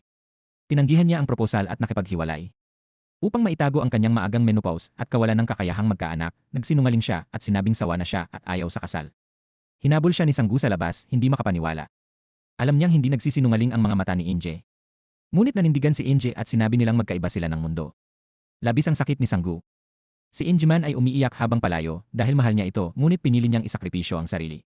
Sa trabaho, isang bagitong empleyado ang aksidenteng nakabasag ng mahal na prop ring na ginagamit sa photoshoot. Upang protektahan ito, kusang nagbayad si Inje upang palitan ang sirang singsing. Ngunit imbes na pahalagahan ang kanyang sakripisyo, tinukso pa siya ng nakatataas at sinabing hindi naman siya mag-aasawa, kaya maaari na niyang itabi ang sirang singsing bilang alaala. Nasaktan si Inje at tumakbo sa banyo upang umiyak. Sa di inaasahan, nahulog ang singsing sa inidoro at napilitan siyang kunin iyon kahit naduduwal at nahihiya. Sa gitna ng lahat, nagpadala si Win ng mensahe sa group chat. Nagbigay siya ng mga luxury travel tickets para kina Inje at Duyong at hiniling na isama si Nadong upang makapagpahinga matapos ang pagkawala ng trabaho. Agad silang pumayag at isinama si Nadong sa isang girls' getaway. Sa biyahe, tila bumalik sila sa kanilang kabataan. Naglakad sila ng nakapaa sa putikan, naglaro sa dalampasigan, nagpaspa, uminom ng alak, kumain ng inihaw na abalon, at nagkwentuhan magdamag. Bumili pa si Nadong ng tig-1 kilo ng sariwang abalon para sa kanyang mga kaibigan bilang pasalubong. Habang naglalakad, napadaan sila sa isang misteryosong tarot reading shop at nagpahula dahil sa kuryosidad. Tila nabasa ng matandang manghuhula ang kanilang kapalaran. Sinabi nito kay Nadong, pag-isipan mong mabuti, ang hahawakan mo ba ay isang matalim na karit o ang kutsarang nagpapakain sa pamilya. Kay Duyong naman ay sinabi, ang matagal nang nakasarang pinto ng puso mo ay tinamaan na ng malakas na hangin. Panahon na upang buksan ito. Kay Inje, anya, ang tuyot mong buhay ay malapit ng diligan ng isang matamis na ulan. Paglabas nila, masiglang pinag-usapan ni Nadong at Duyong ang mga sinabi ng manghuhula. Ngunit tahimik si Inje. Inakala ng dalawa na baka nag-away lamang sila ni Sanggu at pinayuhan siyang huwag magpaka-pride. Sa huli, hindi na nakayanan ni Inje at umamin na nakipaghiwalay siya. Ipinaliwanag niyang ayaw niyang biguin si Sanggu na nangangarap ng anak at masayang pamilya. Dahil sa kanyang kondisyon, hindi niya kayang ibigay iyon. At kung sasabihin man niya ang totoo, tiyak na magpaparaya si Sanggu at magsasakripisyo, bagay na hindi niya matitiis. Dahil sa mabigat na damdamin, humiwalay muna si Inje upang mapag-isa. Hindi siya sumagot sa mga mensahe at pinatay pa ang telepono habang umiinom mag-isa sa tabing dagat. Nag-alala si Nadong at Duyong. Samantala, sa ospital, si Sanggu ay wala sa sarili sa kakaisip kay Inje. Isang babaeng pasyente ang bumalik upang kunin ang nakalimutang gamot. Nang makita niya ang gamot, napagtanto niyang iyon din ang iniinom ni Inje, gamot para sa maagang menopause. Doon niya naunawaan ang tunay na dahilan ng hiwalayan. Pinagsisihan niya ang pagiging walang muwang at agad tinawagan si Duyong. Nang malaman niyang nawawala si Inje sa biyahe, nagmadali siyang bumiyahe ng daan-daang kilometro. Pagdating niya, hinanap nila si Inje sa dilim. Natagpuan lamang nila ang sombrero nitong inanod sa dalampasigan. Kinabahan si Sanggu ng husto at natakot sa maaaring mangyari. Hanggang umaga ay hindi pa rin nila ito makita. Kahit pagod na, pinauwi niya muna ang dalawang kaibigan at ipinagpatuloy ang paghahanap ng mag-isa, hindi sumusuko. Nagpasya si Nadong at Duyong na mag-ikot pa sandali pa uwi upang maghanap nang bigla nilang makita si Inje na nakabalot sa kumot at nanginginig sa gilid ng kalsada. Ligtas pala siya. Ipinaliwanag niyang kagabi ay pumasok siya sa isang pampublikong gusali upang magbanyo, ngunit hindi siya napansin ng gwardiya at hindi sinasadyang naikandado siya sa loob. Kaninang umaga pa siya nakalabas nang may dumating na magbukas ng pinto. Patay na rin ang kanyang cellphone kaya hindi siya nakapagbigay ng balita. Nang malaman ni Sanggu na natagpuan na si Inje, agad siyang tumakbo at mahigpit itong niyakap. Akala niya tuluyan na niya itong mawawala. Sa tabing dagat na hinihipa ng malakas na hangin, tinanong niya si Inje kung bakit nito itinago ang tungkol sa maagang menopause. Umiiyak na sinabi ni Inje na marami pang mas mabubuting babae para kay Sanggu na maaaring magbigay sa kanya ng anak at ayaw niyang ipagkait sa kanya ang pagkakataong maging ama. Ngunit seryosong tumingin si Sanggu sa kanyang mga mata at sinabing bukod kay Inje wala siyang ibang nais makasama. Muli siyang lumuhod at nagpropose. Pumulot siya ng tab ng lata ng soft drinks sa buhangin at isinukbit iyon sa palasingsingan ni Inje bilang simbolo ng singsing. Ipinahayag niyang hindi mahalaga kung magkaanak man sila o hindi, ang mahalaga ay magkasama sila habang buhay. Mula sa malayo, naiiyak sa tuwa sina Nadong at Duyong. Tila nagkatotoo ang hula ng manghuhula. Tinanong ni Nadong si Duyong kung ano kaya ang ibig sabihin ng sinabi tungkol sa malakas na hangin sa kanyang puso. Nahihiyang inamin ni Duyong na muli siyang nahulog sa dati niyang asawa matapos ang diborsyo. Ipinaliwanag niya ang tunay na pinagmulan ng problema nito at ng mga manika. Pinayuhan siya ni Nadong na lakasan ang loob at muling subukang makipag-ugnayan. Kinagabihan, pumasok si Duyong sa silid ng trabaho ng dating asawa. Inilabas niya ang 2 batong napulot sa dalampasigan at iginuhit ang mga nakangiting mukha rito. Nagpadala siya ng litrato at nagbiro na iyon ang bago niyang comfort dolls. Hindi nagtagal, dumating si Sangmin na may dalang bulaklak at lumuhod upang humingi ng tawad. Inamin niyang hindi siya galit noon kundi nahihiya at pakiramdam niya ay hindi siya karapat-dapat. Ngunit dahil sa ginawa ni Duyong, napagtanto niyang tinatanggap siya nito ng buo. Nagpasya silang maghapunan at sa ilalim ng kandila ay naghingian ng tawad. Bagamat legal na hiwalay, malinaw na malakas pa rin ang atraksyon nila sa isa't isa. Pagkatapos ng masinsinang pag-uusap, nawala ang mga hadlang sa puso ni Sangmin at muling nag-alab ang kanilang pagmamahalan. Sa isang tahimik na sulok ng lansangan ay hinalikan niya si Duyong tulad ng dati at nagpalipas sila ng isang gabing puno ng init at paghilom. Samantala, bumalik si Nadong sa dating kumpanya upang isauli ang uniforme at ID. Doon ay nakasalubong niya ang isang dating kaibigan na isa ng sikat na video blogger. Iminungkahi nitong subukan niyang gumawa ng sariling channel at ibahagi ang kanyang karanasan. Anito, sapat na ang cellphone at magandang nilalaman upang kumita at sumikat. Nang makita ni Nadong na mahigit 100,000 ang subscribers ng kaibigan, naengganyo siyang subukan. Pag-uwi, agad siyang gumawa ng unang video tungkol sa mga mamahaling branded items na hindi sulit bilhin. Ngunit mababa ang views at nalungkot siya. Nang dumalaw si Ina at magdala ng premium Korean beef, pinanood nito ang video at nagbigay ng payo. Huwag daw siyang sumabay sa uso ng kabataan, mas mabuting mag-focus sa bagay na akma sa kanyang edad at karanasan. Napaisip si Nadong. Nang sunduin niya ang mga anak at makita ang pantalo ng isa na may mansa ng Crayola, bigla siyang nagkaroon ng ideya. Pinalitan niya ang direksyon ng kanyang channel at ginawang tungkol sa mga produktong nasubukan na ng isang ina, mga tips sa bahay, pagiging nanay, at tapat na product reviews. Hindi nagtagal, masayang ibinalita ni Jin Hee na mabilis na dumarami ang followers ng channel. Dahil sa positibong resulta, sunod-sunod siyang gumawa ng mga bagong video, kabilang ang paghahambing ng bisa ng iba't ibang brand ng laundry detergent sa pagtanggal ng mansa. Unti-unting natagpuan ni Nadong ang bagong landas na akma sa kanyang tunay na sarili. Dahil pamilyar at eksperto si Nadong sa larangang ito, nagsalita siya ng may kumpiyansa at kapani-paniwala. Hindi nagtagal, mabilis na tumaas ang views ng kanyang video at umani ito ng maraming positibong komento. Ngunit makalipas ang ilang panahon, bumagal at bumaba muli ang bilang ng manonood, kaya labis siyang nabahala. Isang araw, habang sinusundo niya ang kanyang mga anak mula sa paaralan at inuupo ang mga ito sa child safety seats sa kotse, nabanggit niya kay Jin Hee na napakaganda at ligtas ng modelong iyon. Iminungkahi ni Jin Hee na gumawa siya ng detalyadong review tungkol sa car seat dahil maraming ina ang interesado sa ganitong paksa. Nakita ni Nadong ang potensyal at agad kumilos. Magdamag siyang nagsaliksik, inaral ang teknikal na detalye ng produkto, nag-record ng video, at in-upload ito kinagabihan. Kinabukasan, nagising siya sa sunod-sunod na pag-vibrate ng kanyang cellphone. Pagtingin niya, bumungad ang libu-libong komento at mensahe ng papuri. Nag-viral ang kanyang video. May isang sikat na aktres pa ang nagpasalamat dahil sa kanyang review ay nakapili ito ng ligtas na car seat para sa anak. Di nagtagal, nakipag-ugnayan ang kumpanya ng car seat sa kanya. Ayon sa kanila, dahil sa tapat niyang video, tumaas ng husto ang kanilang benta at naubos ang stocks. Naligtas pa raw ang kumpanya mula sa nalalapit na pagkalugi. Dahil dito, nagpasya silang dalhin ang produkto sa isang shopping channel sa telebisyon upang palawakin ang merkado at nais nilang si Nadong ang maging special guest sa programa. Ang nakakatawang kapalaran, ang shopping channel na iyon ay ang Sweet Home, ang kumpanyang kamakailan lamang siyang nagtanggal sa trabaho. Nalagay siya sa alanganin kung babalik pa ba siya roon. Ngunit buong pusong hinikayat siya ni Ubin. Anya, ito ay isang gintong pagkakataon, isang paraan upang maipromote ang kanyang channel at maipakita muli ang kanyang kakayahan sa mga taong minamaliit siya. Sa tiwala at suporta ng asawa, tinanggap ni Nadong ang alok bilang honorary guest. Sa live broadcast, napakahusay at emosyonal ang kanyang presentasyon ng car seat. 10 minuto pa lamang ang lumilipas, sold out na ang lahat ng stocks. Naging record-breaking ang benta ng programa. Matapos ang matagumpay na show, ang executive na dating nagtanggal sa kanya ay personal na humingi ng tawad at inalok siyang bumalik bilang regular employee na may mataas na posisyon at benepisyo. Ngunit bumiti lamang si Dong at magalang na tumanggi. Anya, mas pinipili niya ang kalayaang natagpuan bilang independent content creator kaysa sa pagiging host na limitado ng isang kumpanya. Pinili niyang pamunuan ang sarili niyang landas. Samantala, nagpa siya si Injin na magpakasal kay Sanggu. Nagsimula na siyang maghanap ng wedding gown at maghanda para sa kasal. Sinubukan pa niyang ireto si Duyong dahil akala niya ay single pa ito, ngunit nagulat siyang marinig itong matamis na nakikipag-usap sa dating asawa. Doon niya nalaman na nagbalikan sina Duyong at Sangmin. Ibinahagi ni Duyong na ngayong wala na ang pressure tungkol sa pagkakaroon ng anak at ang mga dating sugat ay napag-usapan na, naging mas maayos at mas masaya ang kanilang relasyon. Muli silang naging maalaga at mapagmahal sa isa't isa. Isang araw, nakaramdam si Duyong ng pagsusuka at akala'y simpleng hindi pagkatunaw ng pagkain. Ngunit nang magpatingin siya sa doktor, natuklasan niyang natural siyang buntis. Nang makita ang 20 linya sa pregnancy test, napaiyak silang mag-asawa sa labis na tuwa. Dumating ang kanilang munting himala sa panahong hindi nila inaasahan, sa sandaling payapa na ang kanilang kalooban. Makalipas ang isang taon, tuluyan nang nagbago ang buhay ng 3 babae. Si Inje ay napromote bilang makapangyarihang editor-in-chief ng isang fashion magazine at namumuhay ng masaya kasama si Sanggu na patuloy siyang minamahal ng walang kondisyon.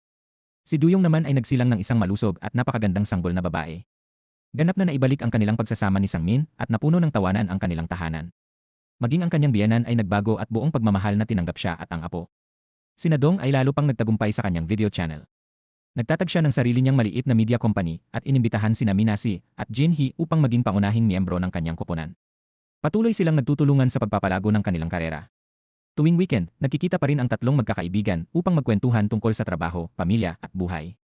Hindi man nawawala ang mga pagsubok sa mundo, mas nagiging magaan ang lahat dahil sa tunay na pagkakaibigan. Sa kaarawan ni Dong, binigyan siya ni Wubin ng isang makinang na diamond ring bilang regalo, kapalit ng improvised ring noong nakaraang taon. Isinuot niya ito at mumiti ng masaya. Tahimik siyang nagdasal na naway ang bawat babae, anuman ang edad, ay magkaroon ng pagkakataong mabuhay ng buong ningning, may tapang, at may tunay na kaligayahan, tulad ng sandaling iyon. At dito nagtatapos ang ating serye. Maraming salamat sa panonood, hanggang sa muli.